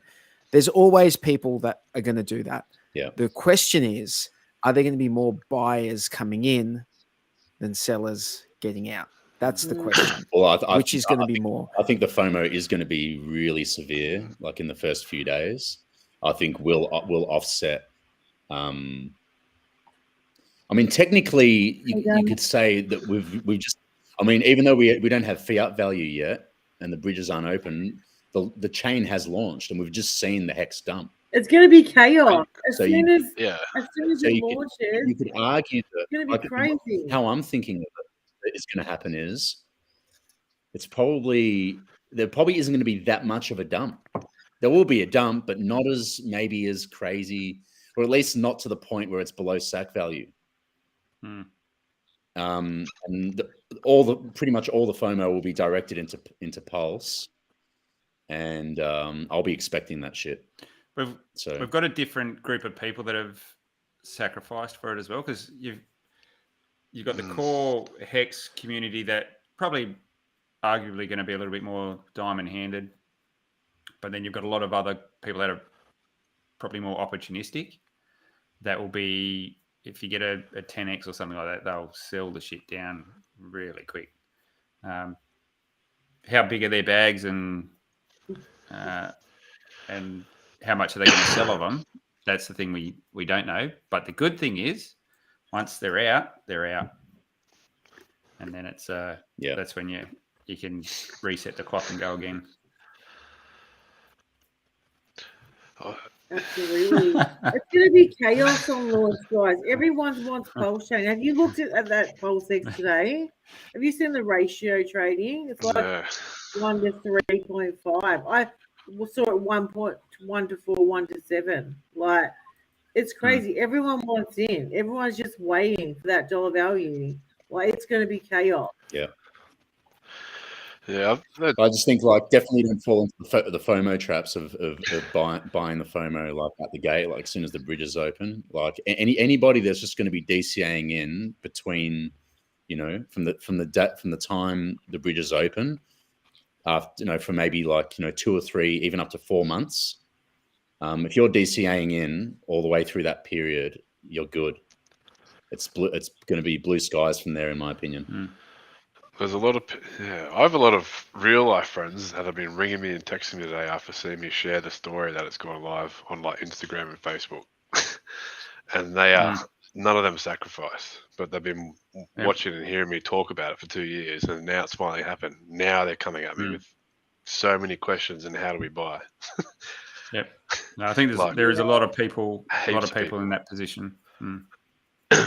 And I've been answering questions all day. I've been so busy, like people not being able to connect to PulseChain, people like myself having problem with the network, like a lot of failed transactions, heaps. And I streamed with Crypto Grammy on TikTok, and then streamed with Hexologists. I've just been like flat sticks all day. And you know what? I say to everyone, no question is too silly, too dumb. Message me and I'm happy to answer anything because I love crypto and I want to see everyone do well. But how fucking good is it that you don't have to pay $50 for a failed transaction? I know, right? I'm like, speed it up. Hell yeah, baby. Speed it up. Fuck. Yeah, so good. Like this is the time of healing. Yeah.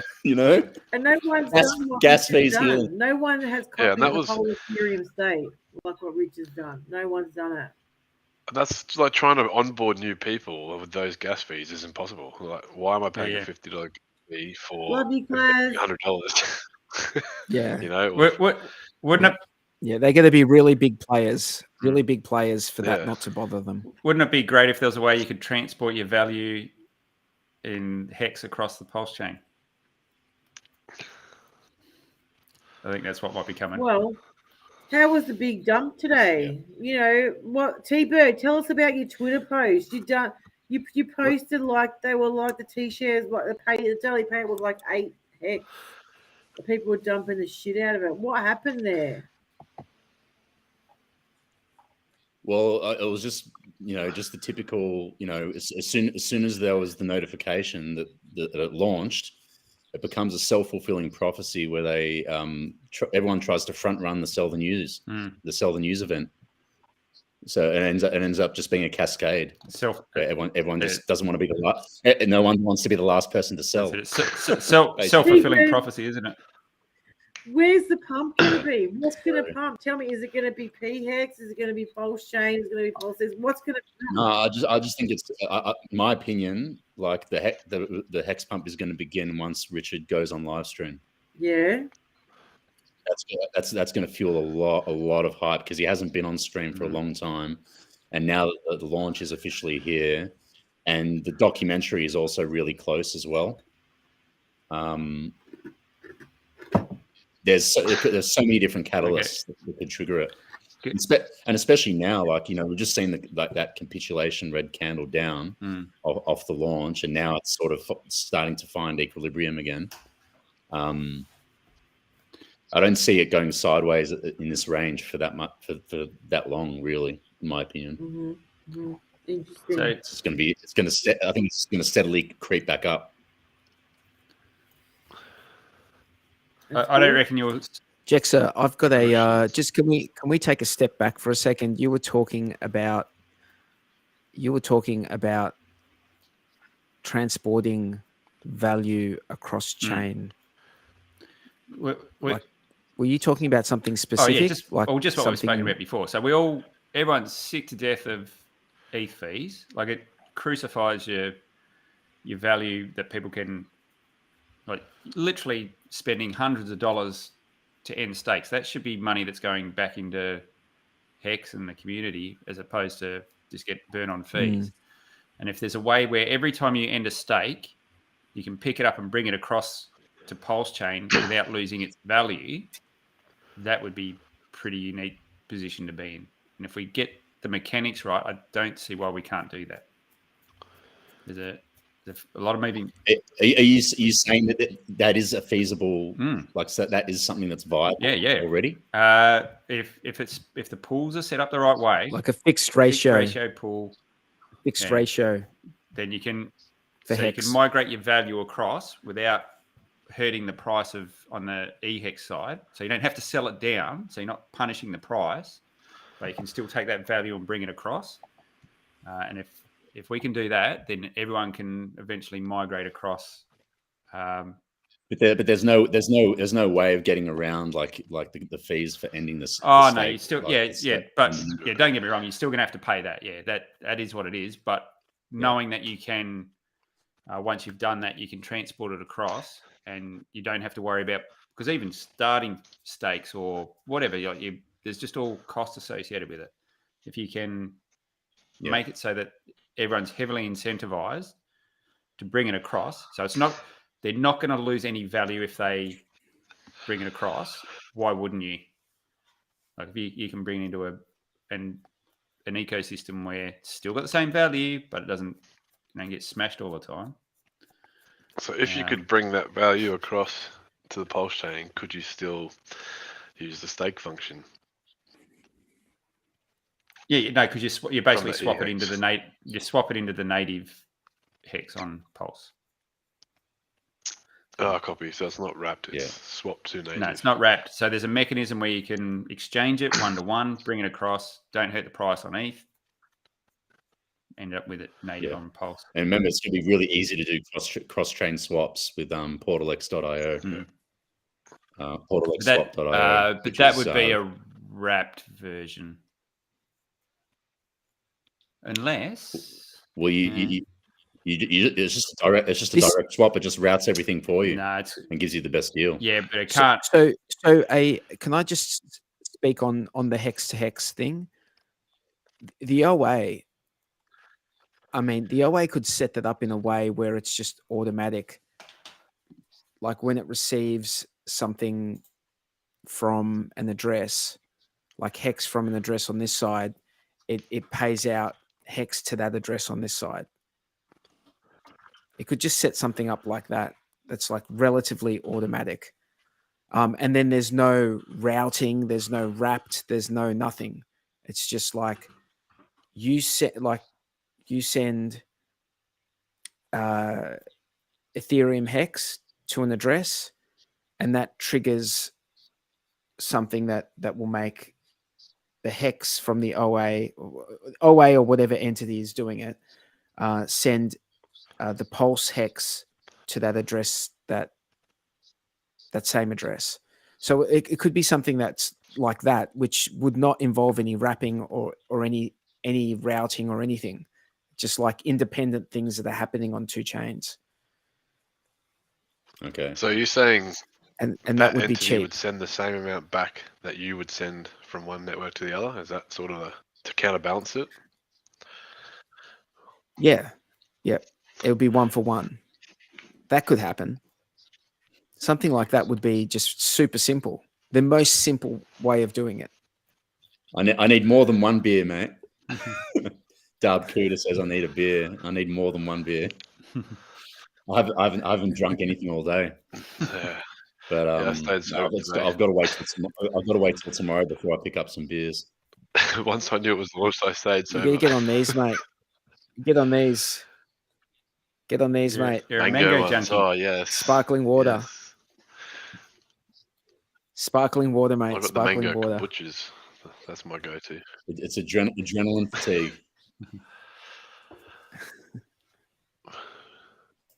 All right. Yeah, so who knows what's going to happen? Who knows? What's happening, guys? What are we doing? What's Hexo doing? Yeah. Are we going over there, or he looks pretty full? I've been waiting to wear this shirt too. To me, someone, I can't remember who designed this, but someone in the community did it. I just took it and put it on a shirt. That's pretty cool. Yeah. PulseChain putting Hex into Super Saiyan dog mode. We could go over to Hexo's stream, but there's already like 7 people on there. So if you think it's hard getting a word in on this stream, Yeah, I think that they have a Yeah. max in the StreamYard I think it's, that they can have on. yeah, I think it's 9 or something. I'm just going to mute for a little bit. I'm just going to help close out for a sec. I'll come back on in a minute. No worries.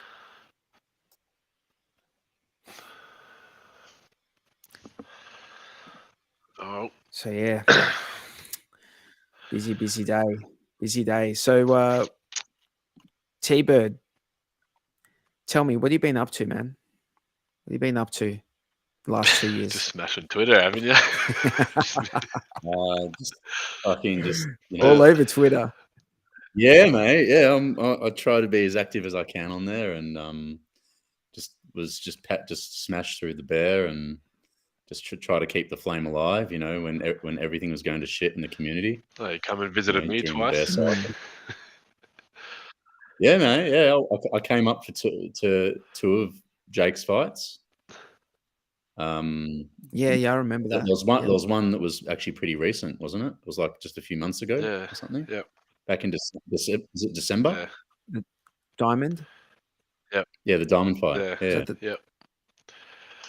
Yeah. So I Oh, did he get into that? Did he get into the new into that comp? Is there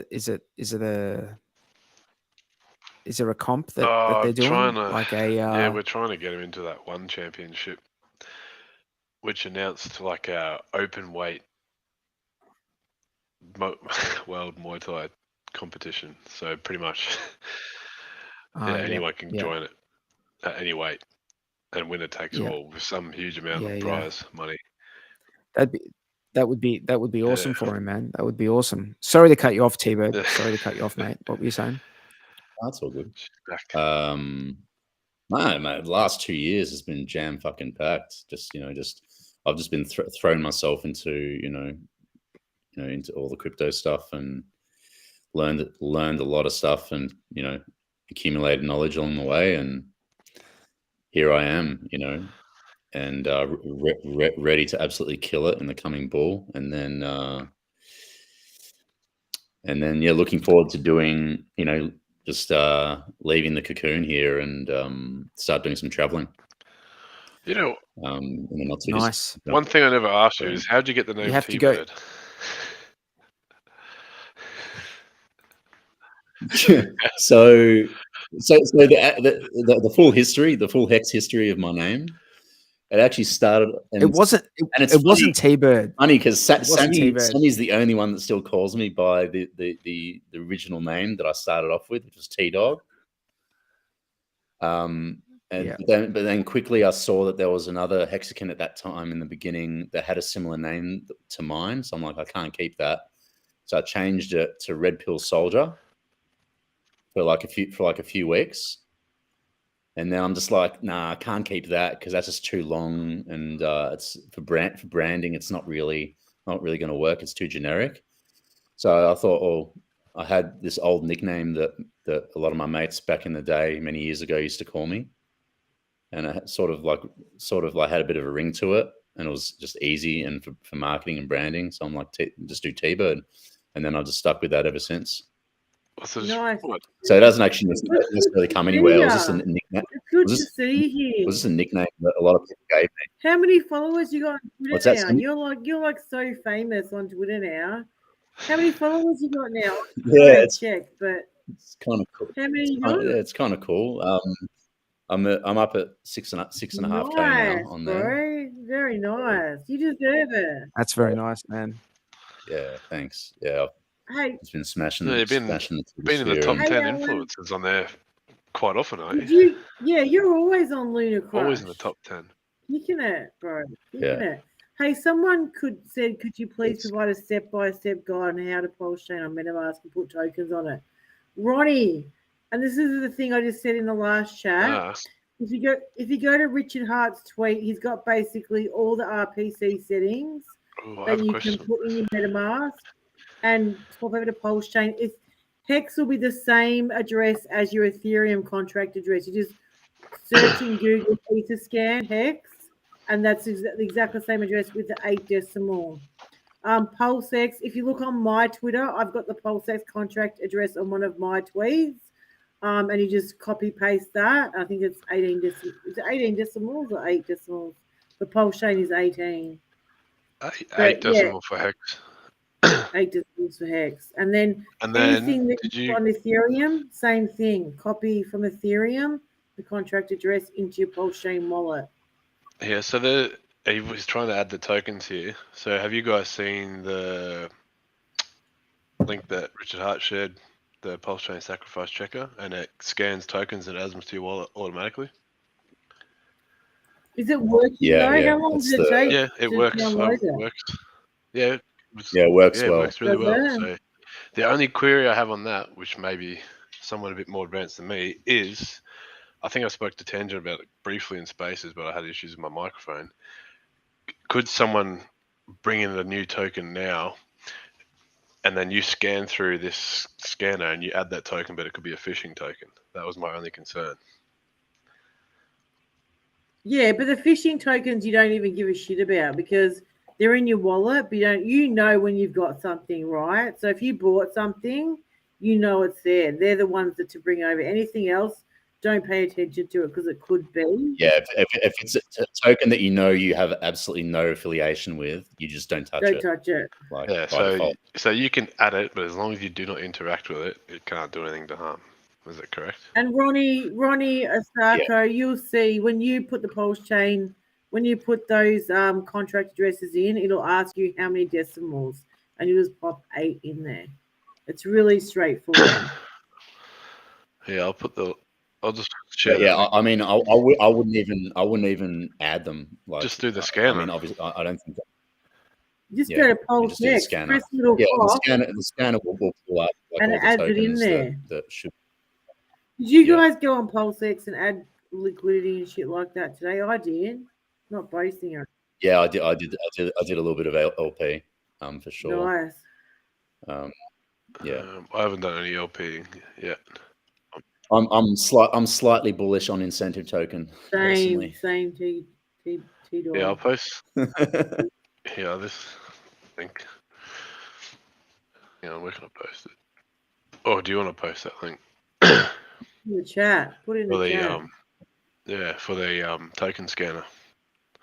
Where's Tangent? I think I did a Spaces with Tangent today, and Yeah, I saw you in there, Sammy. Like when I jumped back in, I was co-hosting Tangent Spaces for I take my kids somewhere, so I was like on and off. But I know that Tangent had some party today or some party tonight with one of his chick friends.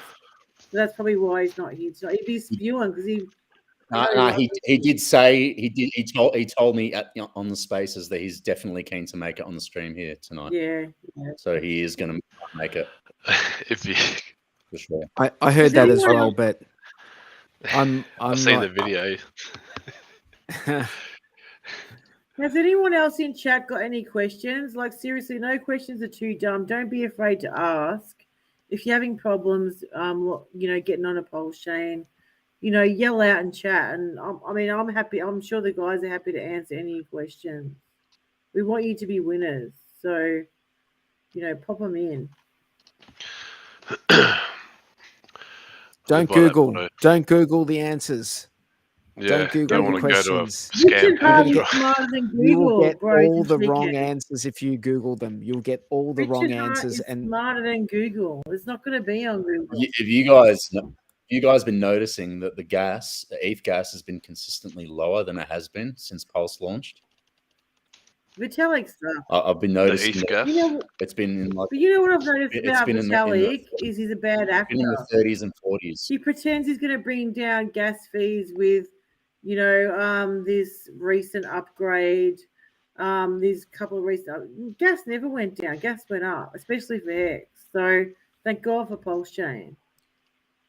Well, I think what's happened. I think the reason why the gas has come down is because people are waiting for the bridge to open to bridge their shit over to PulseChain before they do anything else. So it's freeing up some of the congestion on there. That's what I think is happening. Absolutely. Still got all the meme coin things speculation. going on, but Yeah, but but Pepe's down massive, like since it's high now. and I know, I think right? people are getting the FOMO is fizzling out It is now. the weekend as well, so it's a bit lower than weekdays. Yeah. But Richard Hart's done something no one's ever done. No one's ever copied the whole Ethereum state. This is something really special. Yeah. And, I think should be our job to get that message out there. We want to get the Shiba Inus. We want to get the Link community. Get in there, get your free coins. They may not be worth much in the beginning, but that will grow like crypto. You make a lot out of a little in crypto. True? Yeah.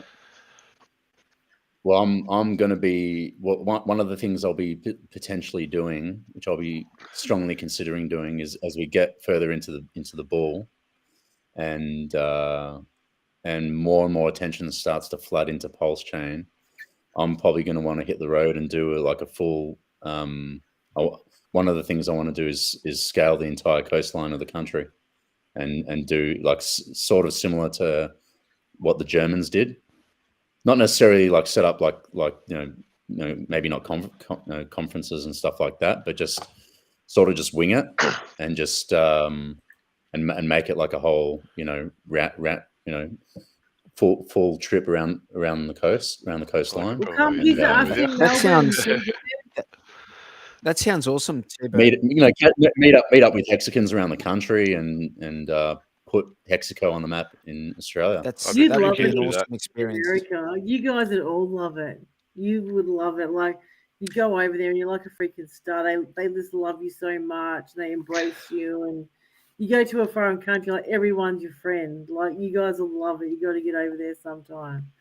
Hey, I'm just going to jump in. There's a question in the chat, and the question is, I just came in. How do I start retrieving my coins? Okay, so there's a couple of prerequisites. As you need to have had ERC20 tokens. So tokens on Ethereum, you need to have had tokens on Ethereum prior to the fork. So if you had tokens in the last few days or prior to that, and you haven't moved them since, and they're still on Ethereum, then you're going to have a copy of them on the PulseChain. Now, your next question is, how do you access the PulseChain? So if you're using MetaMask as a wallet, if you are using that as a wallet, then the easiest way to access the PulseChain is to go and change the network settings. So the network settings are, let me just bring them up on the screen, but you can go and verify this yourself. You go to pulsechain.com and you'll be able to see the network settings right there. Yeah, or that button that says install will just say add PulseChain network. Yeah, if you've already got MetaMask on your browser, it will say in. If you just, when I connected to mainnet for the first time with MetaMask, it just adds the RPC automatically. It doesn't even, you don't even need to enter it manually. Yep. Yeah, I just hit that button. But you want to take down those details anyway, just in case you do need to enter it manually. Yep. And then once you do that and you're on that network, you go to the same address that you've always gone to that has your ERC20 tokens on Ethereum, and it will have the PulseChain version of those tokens on there. And then you can go to, you can sit tight and just wait for the bridge to open, the bridge to Ethereum, because at the moment there's no bridge. Or you can go to a website called, where is it? PulseX.com. Go to PulseX.com, and then here it says PulseX is here. You can check out PulseX right now. And you click on that. And this is PulseX, which looks a lot like Uniswap. But this is Uniswap for the PulseChain network. and you can go in there and connect your wallet and swap tokens if you want to, or you can just sit back and see if they get value. It's up to you what you want to do there. It's an airdrop, and it's completely free, which is awesome. Who doesn't like free? Right, Sammy? Who doesn't like free? I love free money, especially Hedron. It's like the lizard's tail that keeps on giving. And speaking of Hedron, they've already set up their shit on PulseChain. So get over there if you need to use it. It's all set up. And Steph was on Hexo's stream, and Staker app is also integrated. PulseChain now. And I've already tested it out. Because I stacked with the Staker app. Beautiful. So I've already moved my tokens. I've already moved my tokens off Staker app into my Trezor. That's awesome. That's another important thing. If you did sack and you think there's any chance of being compromised in the last 2 years, get them out as soon as you can into something that's safe or secure. 100%. Bear in mind this, right? We're talking about, speaking of airdrops, which set of people do you think will be most deserving of airdrops over the next year or two? Which set of people? The Shiba Inu and Link community. We need to get them over. I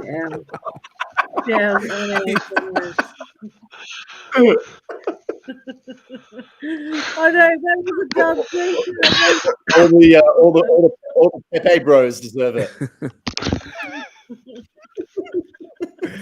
That's not the answer I was hoping for, but that's funny all the same. You already know the answer. No, the Hexicans deserve it, and we will just say on Hexo stream. Hexicans, but I think the Pulse the PulseChain and PulseX sacrifice sets will get airdrops for sure. Yeah. Think of how many airdrops Hexicans got. Yeah, Hexicans got so many airdrops. I know people who are living on the airdrop. Seriously, like people living on it. I was one of them, man. I fucking. There were times where I was so fucking skinned that those airdrops, like, I survived with that shit. Tell me about it. Hey, T-Bird, I may look rich, but I fucking ain't rich. You know how much fun it was to stream with Hexologist. I love Hexologist. Like, I used to watch his stream every freaking day. I worked from home and used to pretend I was working and secretly watch Hexo every day. And it's so good to stream with him. He's amazing. And Hexo, man, Hexo's the OG streamer. Like, he's so funny. He's such a good guy, you know. Yeah, his best character. It was so much fun to finally meet him in person after what, 3, nearly 4 years? Like, that's a long time. Yeah. And I told everyone about our meetup in Sydney. So 3 months, guys, get your shit together. Mayo, I want to see you get your shit together. Okay, yeah. So what's the date for it? 43. You can bring the family if you want. So 3 months, guys, like 3.5 months, whatever. You know, we'll give you enough time to get your accommodation and your flight sorted. We're going to have a 3-day weekend, Friday night dinner, Saturday cruise, Saturday night maybe dinner, a night out, Sunday brunch, and then home. Anyone that's coming from overseas, we'll extend that. You can go to the zoo. There's a great zoo in Sydney. There's great beaches in Sydney and other attractions. Yeah. So what, like in... So August or September? Let me count by number. What are we in? May. August, which is a shitty month in Melbourne. August is so cold. But August, September sounds like a really good day. And all the Hexicans, I want all the Hexicans to come from all of Australia to come and embrace this opportunity. I want to see them winning. I want to see PulseChain freaking kick ass. I want to see them winning. And I want us all to get together and unite, you know, share our glasses, toast to the PulseChain launch, and, you know, and share this great community that we're in, because we deserve it after waiting 2 years, you know? Yeah. I might, depending what happens, I might not be in Australia in August. Where are you going, Mayo, now? Might be going back to Portugal. What's in Portugal? My missus' family's all there. Ah, okay. Yeah. What Plus, there's a lot of day? Hexagons there. What We day, haven't locked mate? In anything in August. yet. It's not 100% locked in yet. Nice time to go to Europe in August.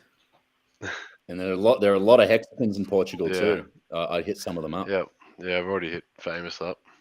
Well, Hey, sort of. Dub. Sammy Chica loves Sydney. I freaking love Sydney. Sydney is an amazing. Yeah, I'll definitely make it to Yeah, Sydney. you're coming, T, but I later don't this care year. if to come to your house and freaking put a rope around your neck. Drag her I literally couldn't make it the last time because of the fucking floods. I know, right? Like literally, That's like shit. That's like floods shit. totally That's fucked me not. last That's When- not fair. When are you going to know the exact date, Sammy? And then I can start Well, planning. we're thinking 3 months out, but we'll maybe make it 4 months. Give everyone time to get flights. Well, we know hexagons that can get hotel deals. We know hexagons that can organise the harbour cruise. Like we got a whole heap of hexagons in on this shit. Like it's not just me. It's not just You guys doing a booze cruise? I'm actually Yeah, from Sydney hell originally, yeah. just so you know. So I've got heaps Fucking of oath, friends we're there. doing a booze cruise in Australia, in Sydney, for PulseChain launch. Like, what else do you do? What else do you do? I still And you, work. Kat, no, you're not escaping. I'm coming for you too. You're coming as well. We're gonna have a good time. And that's it. That's it. End of story. You're going to do what you're told and have a good time. That's right. That's right. We're gonna liven the fuck up out of Australia because everyone's freaking depressed because of COVID. You've got to have a good time. You only live once. And we got the best opportunity, mate. The whole town was in lockdown. I was becoming a millionaire. Look at this face. Look at this face. This old girl. I'm becoming a millionaire. Everyone else was depressed in lockdown. Yeah. So, you know, that's- we've been given the privilege. Enjoy it. And, you Look know, at what live it we've up. all achieved compared to what all the depressed people sat around doing nothing in the last 2 years. True. 3 years, all that going on. True.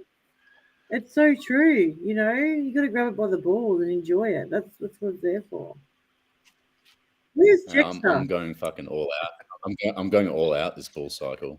You know, I've had to hold back the last couple of years, but Yeah.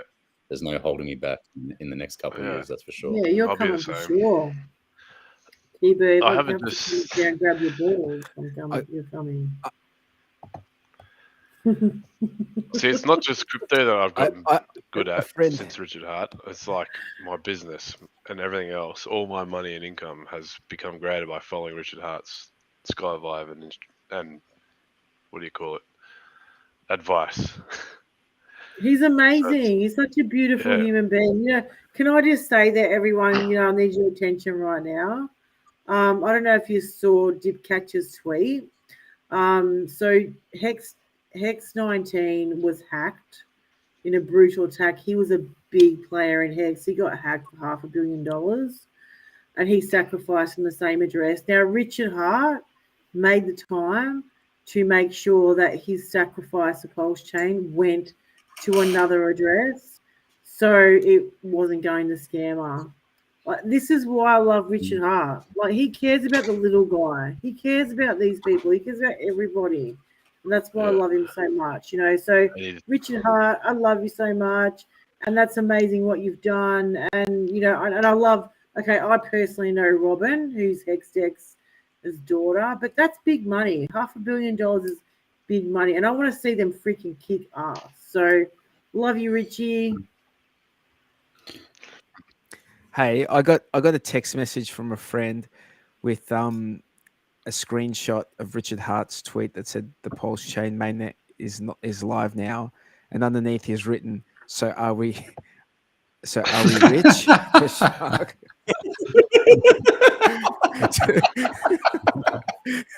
I messaged back to him. I said, "Yes, quit your job now."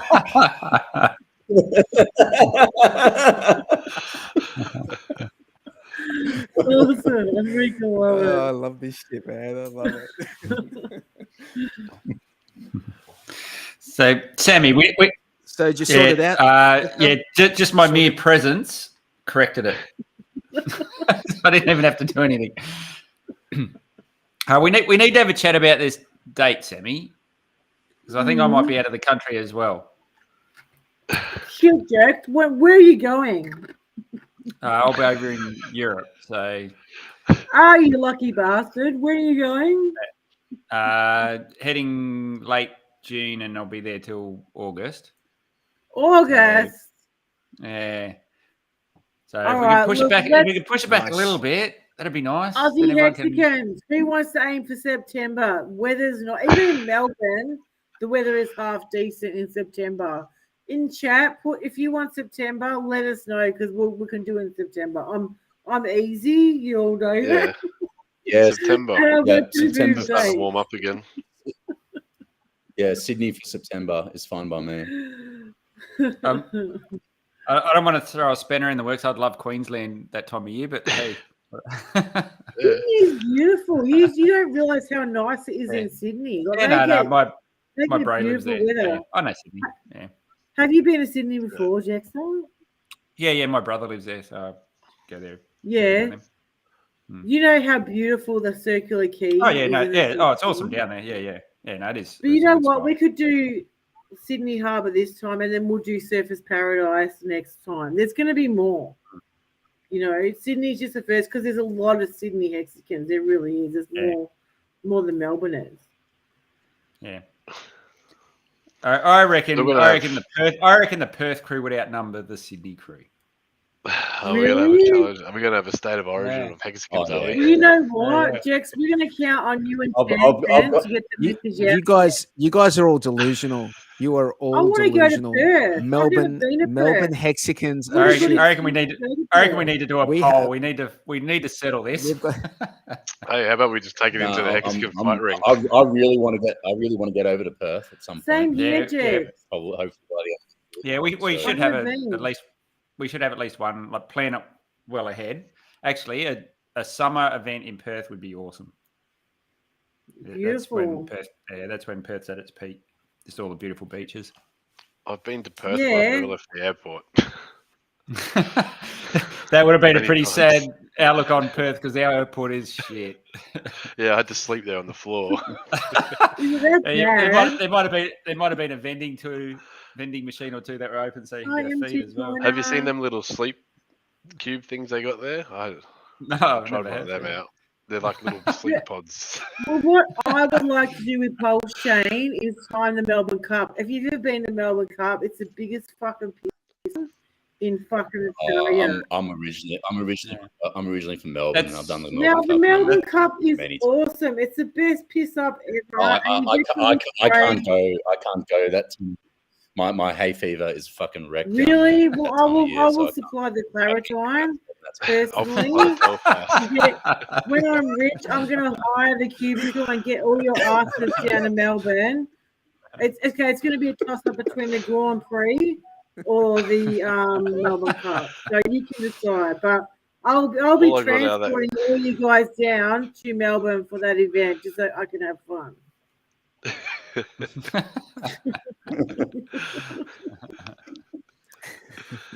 Oh. I do need to get down to Melbourne though for a visit. I've got family down there, so I do need to get down at some point. Yeah, I haven't been down there in Yeah. a long. I've been down there once. I had You're not those missing giant much? cocktails they have in the casino. That Yeah, made it's me vomit. freaking cold as fucking dog shit down here right now. He's not missing much, believe me. Hey, 43, how cold is it? Like, seriously, like today was nice, but it's freaking cold. oh, it's been cold. It's been really cold. Last 4 weeks. It's been really Yeah. cold. And our heater stopped working just as it started getting Oh, cold. did you get the service man out to service your heater? Yeah, I got him to come out and he messed around with it for a couple of hours and then charged me $400 and Oh my then it stopped working the God. next day again. What a rip up. Is it working now? Dude, it's the worst. And then he came back and changed and charged me another $350 You're to getting change ripped off, 43. the transformer. No, do you know what the thing is? I didn't want to put a new one in because I think that anyway, we might. It's not worth putting a new one in where we Yeah. are right now. It's just You're not gonna- worth Yeah. it. So I didn't want to spend like I want to spend like thousands of dollars putting in a new like gas heater. So I'm like, if we can just keep this one going for another year or two, that would be awesome. That like the third time when it didn't work, I called him. I'm like, he's like, bro, look, I can come again, but it's like it's old, it's temperamental, and I'm like, all right, fuck yeah, I'm just gonna try myself, and I ended up fixing it. So really, are you kidding? Did that you is pay $600 and fix it yourself? No, he actually changed no, he changed a piece, and I've got the old piece as well. So, and he showed me it was faulty. It's like it was something that was making it fuck up. But they've got a circuit board in them, and I just took out the circuit board. I'm just like, this is just like, servicing a computer. I took out the circuit board and like cleaned it all, like got all the dust off it and stuff, and just put everything like all the connector points like were a little bit oxidized. So I just like cleaned them all up, and 'cause it's pretty old. It's probably about 15 years old, this thing. And then it got it working. So it's been working. But I'm expecting it not to work. One morning I'll wake up and it won't be on. You can't survive in Melbourne without a heater. Like, what if you just had can't. a room full of validators? It would be warm in there. Yeah, man. It would Are be. you willing to donate the Pulse? I'll do it. I'll do it, man. Is everyone a validator here? Hey, thanks for the soup. Sorry. Alan. He's always handing out super chats. He's a good fella. Thanks, Alan. Yep. Thank you. So I've got a meme coin version of heating systems. Yes, I need a PulseChain heating system for sure. Maybe that validator idea isn't so terrible. Jaxie, you're doing it, aren't you? You're validating. Yeah, I think you're going to be still cold, mate. They don't generate much heat, these things. You'll just have a lot less room in your house. And we'll know where all the pulse is. All your pulse. We'll know where all your pulse is, bro. I don't have any pulse. Man. So you're gonna have to put a few more stickers on your ute now, Mayo. Well, I had a thought today. Just wrapping the. What if I just drove out one day in the missus car and then came back and it was fully wrapped in PulseChain and didn't say anything? Yeah, I'm looking at getting another car anyway, so I'll probably put it on the next car. That's been good advertising, that one. Still not. Yeah, it's definitely a conversation starter on site, and I've already had someone. Multiple people. I had an apprentice I taught how to do it all the other day. He was loving it. Yep. Someone I've worked with on the site previously texted me today as well. Yeah. How do I get it? Yep. Yeah, nice. Yeah, like it's easy. It's easy. All you got to do is just click a few buttons and you got it. I don't see what it is. I think it's gonna. I think it's gonna get easier now too. Yeah. Now that we've got a little bit more control over the chain and everything, and where it gets on the on ramps, I reckon we'll get easier. And Coast is going to have their on-off ramp done pretty soon. So, what do you know about Coast? T-Bird, tell us about what Coast is, because they're basically preaching the good word, saying that they're. What do you got there? Is that a vape? Yeah, I got 2 vapes. I like to. I thought it was mango, guava, and first. No, I last waited at the smoke shop for cigars because I was going to buy some for today. I didn't have any, but that's probably a good thing because I've quit smoking and I'm now vaping. But yeah, this is the 2 vapes I get. But what were you saying about Coast? Like they reckon they're like the best thing to. Yeah, so I recommend people going to. They've actually got a YouTube channel. And they've recently put out an update video that goes for about 7 minutes, and that gives you like a summary breakdown of the latest with their development with with what they're doing with their on-off ramp. What are they? I actually happened to catch him on a Twitter Spaces yesterday or the day before, and he was taking a few questions. It was very spontaneous, and like him and his team are doing a fucking amazing job with the quality of the on-off ramp service that they're going to provide for making it really easy to get in and out of PulseChain. It's going to be, I think, sort of similar to how the Trust token platform works in terms of how you mint and redeem stable coins on that platform. But it's primarily for the PulseChain and Hex community, and he's even putting in a feature where you can actually burn Hex on there as well. Nice. It's going to be interesting. Shit, I reckon the OA should burn a shit ton of Hex. Like, how good would that be for Hex if they burn a shit ton? I don't know. Yeah, I don't know that it does need the price though. Yeah. I reckon it can be used better, I think. Burning alone. Even every time Hedron pumps, burns Hedron, the price pumps.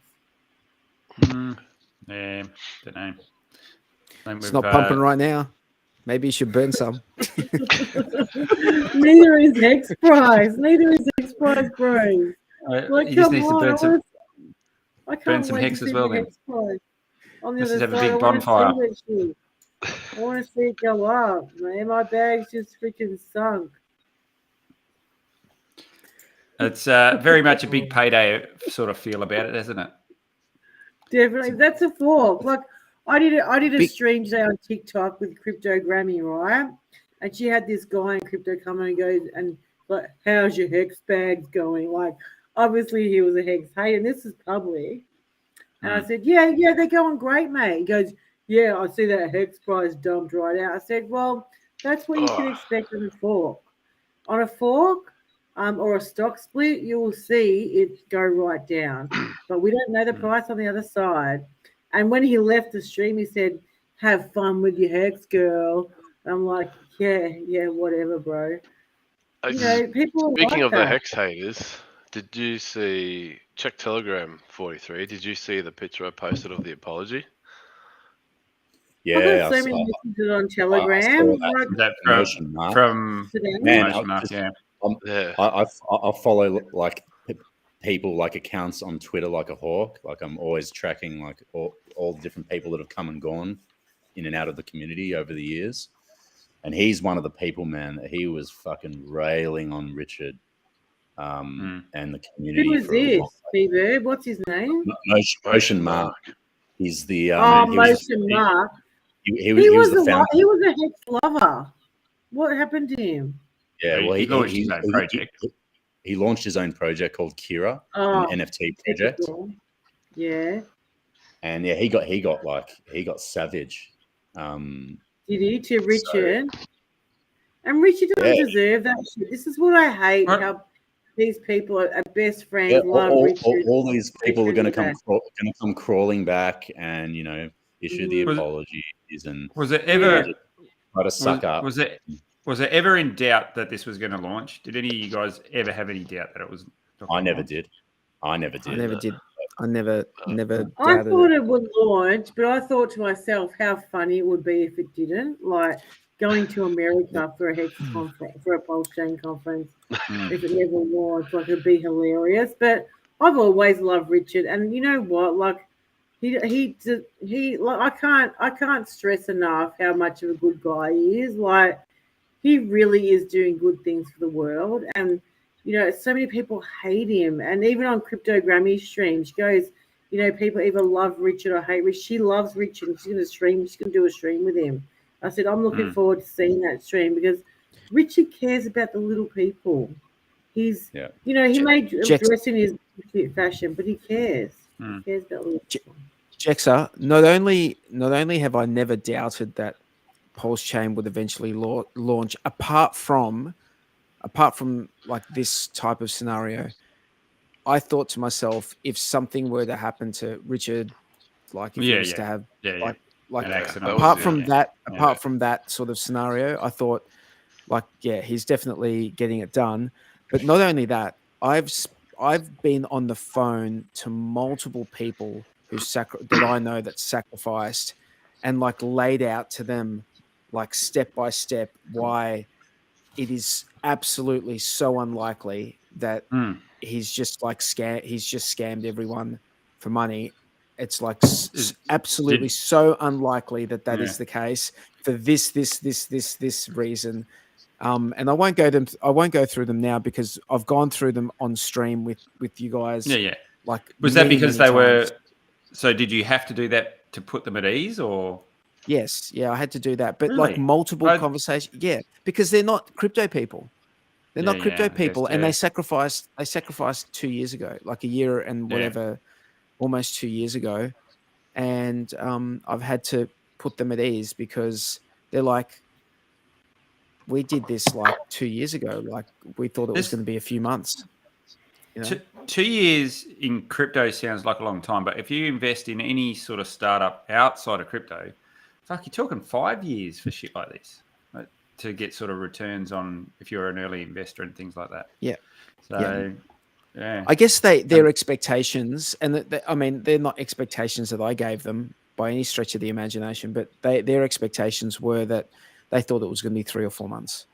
You know? Yeah. That's Look, what they let's thought. face it, we all did at the beginning. I guess we all had that. We did. Yeah. No but expectations. No Actually, expectations. my very first comment when he was talking about it, I said, he's fucking crazy. No one's ever going to be able to do this. There's too many things that'll break. And he's a madman for trying. But he's fucking done it. He's pulled it off. And everyone... Well, there was many people... Jeff. So there was many people that were technically pretty capable that said, before even Richard decided to do this, said Ethereum is now unforkable. It can never be forked because of the complexity and all that. And he's just basically proven that all these smart people, he's proven them all wrong. The other thing this fork is going to do, and once again, we've gone over all of this stuff on the Hex Late Show before, but I'll bring it up again. The one thing that this is really going to do is it's gonna show us which protocols on Ethereum are not actually DeFi, and not truly DeFi. Because if it's DeFi, it should just work out of the box on PulseChain. It should just work. But if it's yes and no. Like if you need a front end for it, someone's got. If you need a front end, but good DeFi, you can just go to the Block Explorer and connect your wallet there and use that. Right now, I mean, obviously there are some protocols that have oracles, and but the fact that you have to rely on like a third party to come up with infrastructure for you to use that protocol, that's a point of failure, and it's a glaring point of failure, and that's why you people should always be like looking at DeFi that is actually DeFi, that doesn't require anyone to do anything for you, and it doesn't require anyone to get out of bed in the morning and to flick a switch for it to work. Yep. Yeah. Well, you know that we stream with Richard Hart, us ladies, streamed with Richard Hart a couple of years ago, and he said 2 weeks. He said 2 weeks on stream. But you know what? Like, the thing about Richard is like, I mean, even I don't think he realized he was like copying the whole Ethereum state is a big job. And we've seen just how long it takes. Even he didn't know the time frame. But people forget as well that there was a giant pivot when ETH 2.0 became a reality, and then he had to make the executive decision to fork ETH 2.0 instead of BSC.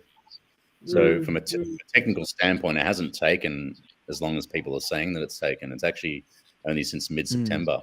Because when he made this, make an executive decision very quickly after ETH 2.0 consensus, and they had a look at it, and they saw that ETH 2.0 was a better consensus to fork. That's when basically the devs would have had to have started from scratch, basically. Yeah, and they've also like forked in quite a few upgrades to Ethereum in that time since they upgraded to ETH 2.0. There's been a few upgrades. If those upgrades hadn't happened along the way, it would have been, I believe, it would have been quicker still. I think they would have got But it done quicker as well. 43, is Vitalik a bad actor? Is he like in this space for comedy? Like, where is the price of ETH transactions going down? Like, for him and his good words saying at the beginning of Ethereum, you know, cheap fees, that's the way to go in Ethereum. And he's done a fantastic job. Like, he's made a lot of money. And people who are mining Ethereum are making fantastic money. But that is it. That is all of Ethereum. Where is the low fees? It's ridiculous. So do you know what the thing is, Sammy? I mean, we all want low fees. The thing is that if they can't figure out sharding and how to reduce the fees in the next 5, 6, 7 years, we might see a point where prices on PulseChain actually get expensive. That could happen as well. And in that situation, you know, you're going to be crying somewhere on a yacht, like and I'll be playing the world's smallest violin. That's what you got to understand, Sammy. Is there's a lot of people that the fees are irrelevant to those guys that have been like all the guys in the foundation. That's what I'm saying, Jack. Bad actor. He's a bad no, I don't think it's bad acting. I think it's just a victim of your own success. It's a very complex. But how much success you want with $4,000 or $5,000 Ethereum? Well, yeah. That's a lot of money. That's a lot of freaking money. You know, how much technically Ethereum is the opposite of success because they've basically been the barrier to adoption because of the gas. And ultimately, you know, without going on the conspiracy stuff, you know, the World Economic Forum pretty much has a good handle on Ethereum now, from a hierarchical standpoint. So, but, you know, when is Vitalik never ever given a shit about anyone except himself, like Richard? He dumps on people's heads all the time, doesn't he? Well, there you go. What's going on at the moment?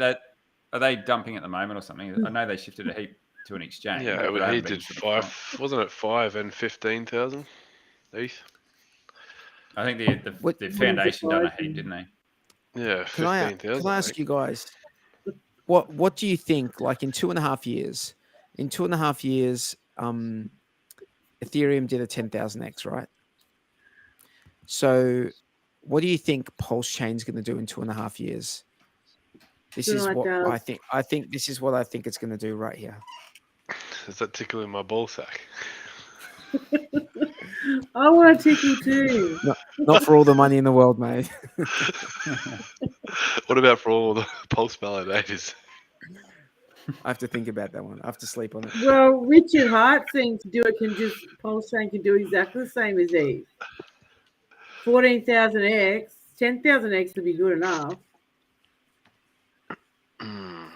Well, 10,000x would be you gotta about hold. $1. Hold, people. Yeah, $1 pulse. It is too.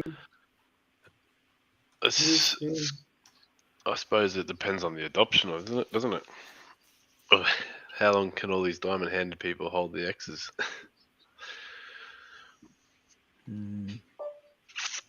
There's not that many sacrifices in PulseChain.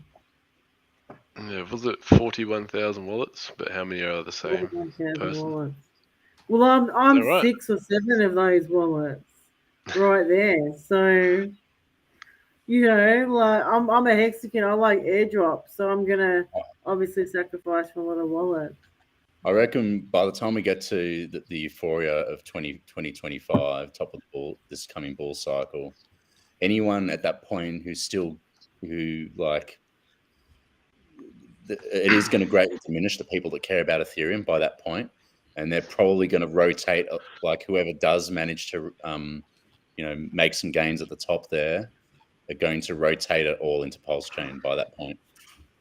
So the bear cycle, the following bear cycle after this coming bull, I don't see, and that will basically that'll be ETH's third bull in its historic, in the context of, historical analysis. So like anyone that's got like, that wants to like really like make some waves in their own financial freedom, it makes no logical sense whatsoever to give a shit about Ethereum come the next bear.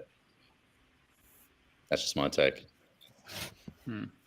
Like Ethereum, but this is basically this bull cycle for Ethereum is like the last hurrah, in my opinion. Yeah, I think the money will rotate.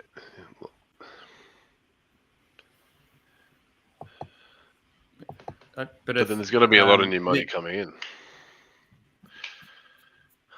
I think. I know there are whales with shit tons of Ethereum that are going to be aching to ape into PulseChain once the bridge is open. Aching apes.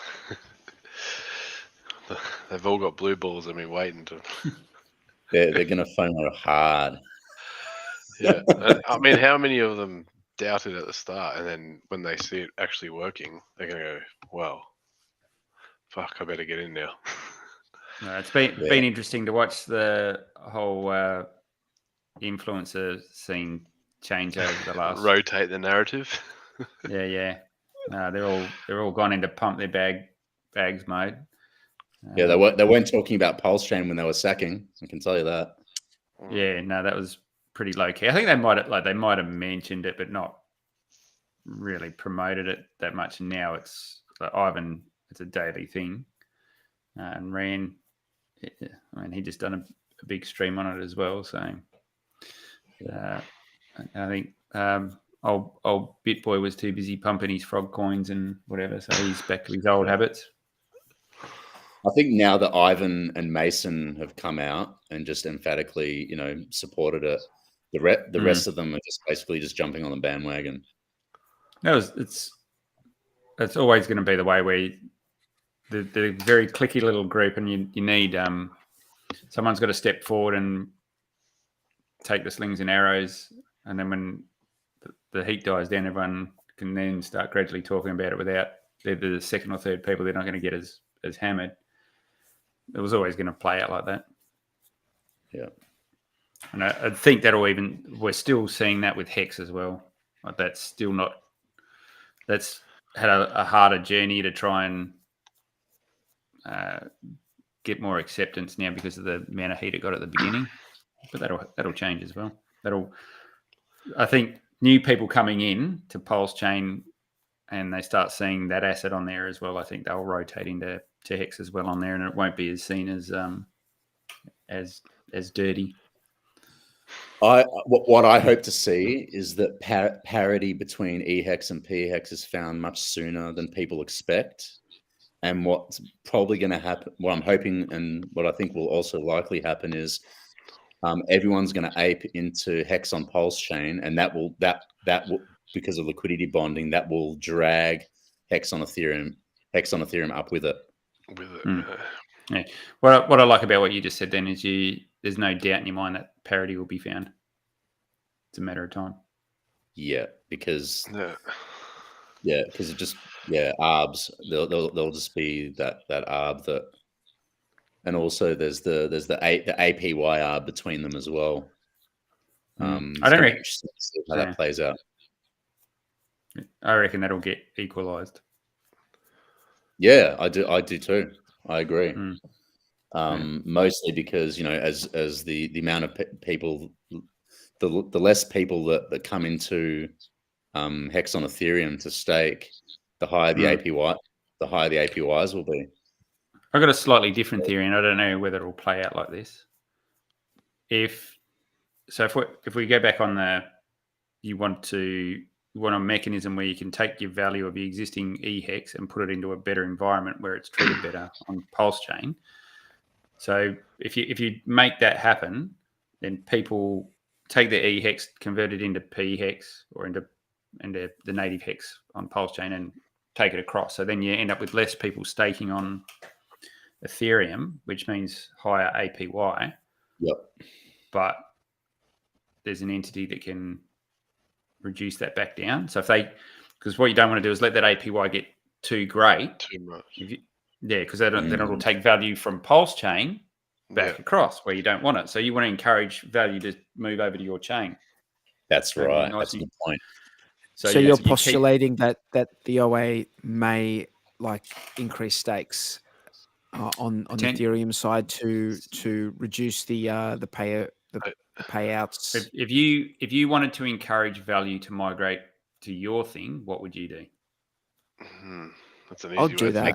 It's logical. Makes sense to me. Don't know if I mentioned something. I mentioned something along these lines a while back, and I agree. I agree that is a play. That's a tool in the OA's arsenal, for sure. So is it free market? I don't know. That's debatable, but everything's visible and you can see what's going on, and it's not harming anyone. It's just encouraging particular behavior. So yeah, I think it's a reasonable thing to do. And it's very light. And if the OA's behavior is anything they go by, that anything that's staked and minted will not get sold anyway. So it ends up just being yeah, that's right. But yeah, eventually you could just see a natural migration across over, because you'd need to be able to allow that over many years now, like 15 plus years. So something that could be managed ongoing. Time will tell, though. Time will tell. I could be very, very wrong. So Icosa is doing amazingly well. Why do you guys think Icosa is doing so great? As in price-wise or just in general? Price-wise and in general. Well, it got smashed as well, though, didn't it? Hasn't it got smashed down? Yeah. Yeah, I think everything got smashed. Did you get smashed today? Yeah, it's about the same. Like 41% for Hex, 39% Hedron, Icosa. Where's Icosa? 37%. Yeah, I think they move in unison. Yeah, do they? Yeah. Tangent was saying today that he had like a small bag that he added for liquidity. And I said, Tangent, why don't you pull out? You know it's a fork. But he's like, it's only a small bag. But yeah, he got freaking, he said, this is his words, he got ass raped. No lube. No lube. He lost fucking everything. He just got freaking hammered. Okay. All right. Obviously, the pulse to ETH ratio was so shit. Yeah, I know nothing about what happened, but I seen a tweet from Somi where someone blew up their pulse bag already. Yes, I saw that. They provided. I was on Spaces. With Tangent. Like, we were having this conversation where someone's made their own liquidity and lost their fucking whole bag. What a douchebag. So I couldn't quite understand what he'd done. Something that he'd bridged over, or not bridged over, but he'd done something with USDC or set up a liquidity pool. And he created his own pair.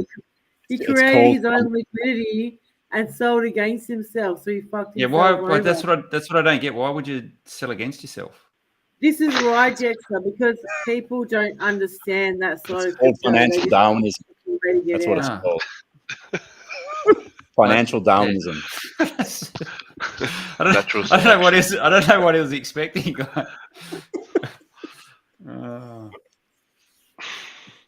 Yeah, so he lost. How big was the bag that he lost? It's so sad.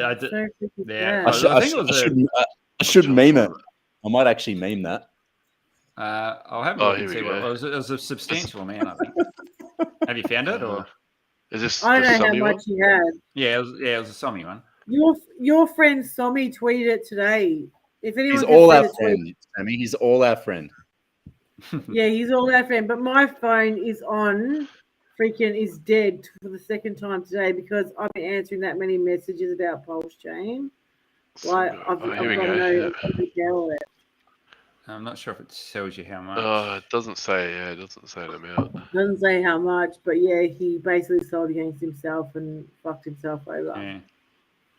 It's sad. Like, if you don't have the experience, that's why I say, if you got a question, no question is too silly. Semi-cheeky, your girl is willing to answer, because I ain't the sharpest tool in the shed. And you know what I do know? I like to share it for free. Hit me up. If you don't know something, just don't do anything. If you don't understand the mechanics behind that sort of shit, you shouldn't be doing it. True.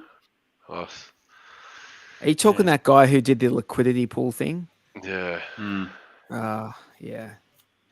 I was just trying to think through what the actual original intent was. So he's set up a liquidity pool with a token that you know is probably going to go to zero or is worthless, bonded with his pulse. So he would have had to bond a fuck ton of it, because the value of that ratio would have been way down. So you would have had to. And it wasn't reversible. Apparently, by the commenters, it wasn't reversible. So even if you swapped into you and sold against yourself, you couldn't sell that back, apparently. Crypto Class, how are you, baby? How are you, baby? Good to see you. P-Hex price predictions, baby. 11 cents in 3 days, maybe 4 days. 11 cents. 11 cents? Wow. I hope you're right. Sammy. I'd like to see 20 cents. I'd like to see 20 cents, to be honest. 20 cents for Pulse, did you say? Oh, P-Hex. P-Hex. Yeah. Pulse X. Brendan. Wow, that buy and burn is going crazy. What's for me, what's going to be really interesting to watch is if the FOMO into Pulse in the first, like from when the bridges open is expected, will the pump in PLS pump Hex on PulseChain and Ethereum as well? It should pump. I hope so. If everything's bound together, it should all fly up. Yeah. You see Johnny. I guess if it doesn't, then Johnny's in for a hiding. Did you see that tweet he done? You see that Johnny's never fucking wrong. That tweet he done explained it really well. Like, he just had like 4 pictures of the bondings and things like that. It was a very simple little picture that makes sense. So if the thing that can float that these tokens can float against is a stable coin, but they're bound in every other way, makes sense. I hope it's right. Yeah, it's going to be fun times. Johnny Chaos. Let's just take a minute. I really like Johnny Chaos and his tweets. He's very down to earth. Yeah. He's a Hex bull, and I really love his take on it. He doesn't give a shit what any motherfucker has to say to him. He gets it out there, and he doesn't give a shit. And the thing I love about him is a family man. He's been married for years, and he got a very happy family and a business. And I've got to hand it to him. He's a very good man, and I wish him the best of successes. The funny thing about Johnny is I remember we did a stream. I remember it was Motley Investors Retirement. We did a stream, and he was on there. And it was funny because we were talking about he sold like 10 million Hex because his vehicle needed a new motor. And I work in the motor industry, so I know these things cost a lot of money, and it's usually very unexpected.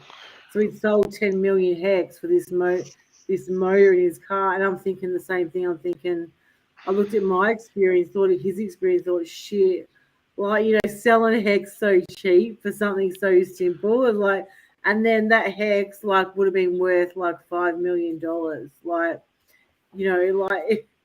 it's incredible, crypto, these stories. But Johnny always has something grounded, wholesome, and solid to say. I love his analogies he does. Is it analogies? Yeah, analogies he does. I think it's analogy. Yeah. Is that the right word? Yep. Because he's Johnny's been on the stream with us a number of times. He's a good guy. Yeah, I've been in a couple with him, lucky enough. I just feel like I'm not smart enough when I'm around him, but Oh, it's because he forced it down your throat. Because he's right. yeah, The thing is, he's so well spoken. he's been there, seen it all, done it. He knows what he's talking about. Makes you feel like a peanut brain, eh? We never got that debate. We never got that debate between Somi and Tangent. Oh, I think it will happen eventually. It will happen eventually, but yeah, Somi's made it clear that he's not too, just for now, he's not keen on doing the circuit with the streams and whatnot, but he will eventually.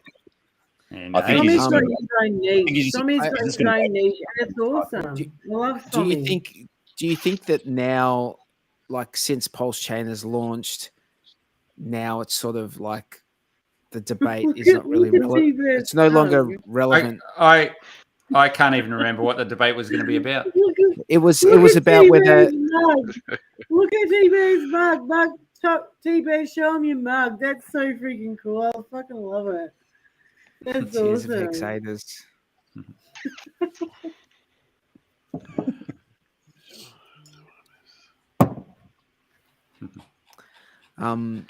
The debate was going to be whether the launch was being timed or whether it was just like the devs.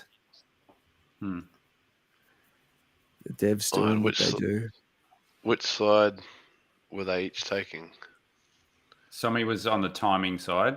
Tangent originally was on the timing side, but flipped to say it's no longer a timing thing. And I think I was never on the timing side. I think he just wanted the shit out whenever as soon as he could. Just took a lot longer, but timing actually has probably worked out pretty okay in the end. Would have been nice probably 6 months ago, but so be it. What if? Do you think when he said mid-May last year, and he didn't make mid-May, he just went, "Oh fuck it, we'll have a break for 6 months and then we'll make it next May." Probably. You know how many people said that back then? It is mid-May. He's got to go and do the outrage marketing and come back for next May. Wales only fully thought that. I remember him thinking that. I'm thinking like, bro, what are you talking about? But yeah, he was serious. Yeah.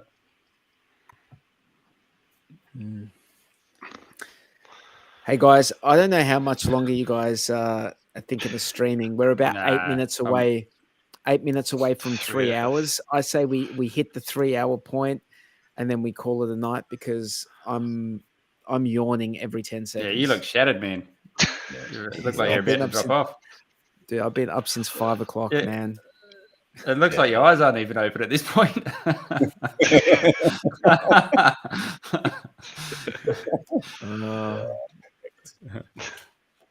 I'm struggling.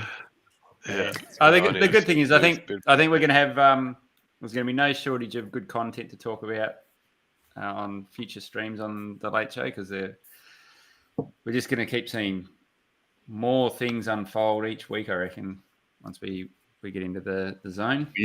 We just need to bring back bitch tits and rig it against and rig it against our excellence.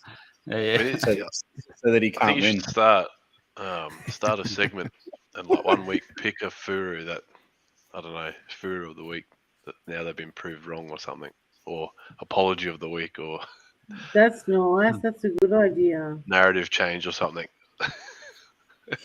Backflip of the week. Yeah, backflip of the week. Backflipper. What about the shut the fuck up segment with Bluey? Yeah. We just need Bluey to commit to coming on. Is Bluey coming back? It's it's just a time thing, mate. He wants to stream. He was supposed to come on stream tonight, but he probably is still asleep because he went. He did try. He came on. He came on for like 3 minutes, and then his 3 minutes. He just had like he couldn't stream from a good place. It was pretty noisy, so he's just like, fuck it, I'll listen. I love Blue Bum. I've met him in Melbourne. I've met him in Vegas, and he's a beautiful creature. Just a lovely person. We went out for dinner, and we went out to this really cool place in Vegas, and he brought me an ice cream, and he's just lovely. Blue Bum, hi Blue Bum. He's probably not watching. He's probably fast asleep. But I love all my Hexican homies. I can't wait to meet you all in Sydney when you come down see me. Yeah, we'll have to make it a big one this time, won't we, Sammy? It's been hard to get everyone Yeah, together. you guys are various coming. reasons. Jackson, bring your family. Oh, yeah, no, I'll come. Yeah, no, I'll come for sure. Yeah. Yeah, it's going to be awesome. And we're going to have a few days of just fun. We would deserve it. Just fun, flat out fun and crypto. That's all we're going to have. I might have a pulse car by then, and we'll wrap it and do a road trip. Yeah, you're coming down. You're coming down, mate. And Klaz and Jexa and what's Klaz's husband's name? Always forget. Dozer. Dozer's coming across. Everyone, you've all got to come over. All got to come over because it's going to be something really, lots of fun. Hey, Hex is all over the place, man. Hex is like, it was down to 0.027. Now it's back up to 0.03. It's all over the place. I reckon it's been pretty stable, all things considered. Yeah? But considering what's going on there. Obviously, it got smashed down, but it's held around that 3 cent mark. Yeah. Yeah, it's doing that well. That wouldn't be too bad. If you were a sell... Have you seen the daily T-share payout? It's 8.5. Yeah, oh, was it spiking 8? Oh, really? Yeah. People just emergency ending and people just emergency end staking. Yeah, that's what's going on. People well, seeing if you the want to dump, know they're what's not knowing happening on about PulseChain. PulseChain, it's one PulseChain to 3.6 PulseX as we speak. If you were interested, have people not learned anything from history? I think, doing emergency dumps like that, I think you're on the wrong end of it. 39 million in penalties, says Brenton. Wow. Crazy. All right. Yeah. Any parting words before we wind this train wreck up? I do. Yeah. I have 3 words. 3 words. Suck my pulse chain. Naughty boy. I was waiting for that. I've got some. Sammy. Thanks for watching. Love all you guys on stream and love chat. Happy post launch day. I'm so happy for you all, and I wish you all the best of success. If you got any questions, don't be afraid to message me. Put that date in your diary, 3 months away, Sydney. We're having a freaking meetup. All us Aussies are getting together, and we're going to freaking party. So, yeah, you take care and enjoy the ride. And I love Richard Hart. That's for you, Richard. Congratulations to everyone who's here, who battled through the shit over the last couple of years, and it's going to be the next couple of years are going to be just amazing. Like what's the things that are going to happen, and how things are going to shape up leading into it's just going to be glorious. Because we got through the hard part of the bull of the bear, like the down. Now, like even if we don't hit all-time highs for a long time, you would think that from here we just slowly edge our way up, and that always feels better. That always feels way better than slowly edging your way down to the depths of hell. No, just echo what T-Bird just said. Then, if you're in this chat, you've been with us the whole journey over the last couple of years, so you deserve to be here. When people say you got lucky when things go well, they don't understand what you've had to endure for that luck. It's been we've had a double whammy in this community. We've had the bear market where everyone gets smashed down, but then we've had peak FUD from every direction as well. So if you've hung around and you still all got your chin up and still around, you've done well and you deserve what's coming your way. The beauty about there is a beauty to FUD. There is a beauty to it.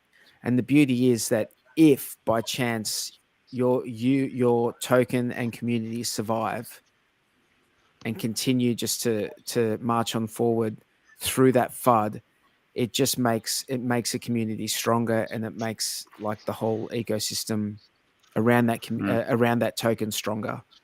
Yep. So, and I think that's what Hex has experienced, and PulseChain is just it's just this. It's just gonna. I think it's just gonna make the whole ecosystem for Hex stronger. I think it's all about Hex for me, from my perspective. It's all about Hex. Yep. Absolutely. But you know what? There's so many good people. I'm not saying everyone is good. We've all had our run-ins on Twitter. You know, we've all had our run-ins on social media. We don't like everybody. There is some really good people in Hex and PulseChain. And people want to help you, and people want to be friends with you. So reach out. You know, join the community. Be part of it. We're making history right now, launching PulseChain. You know, and we appreciate your support, everyone's support. Maya? Don't sleep on it. No, you pretty much said it all. All right. I'm zoning out. Okay, guys. I'm shutting this thing down. Peace. Yeah. See you guys. Good night. Congrats.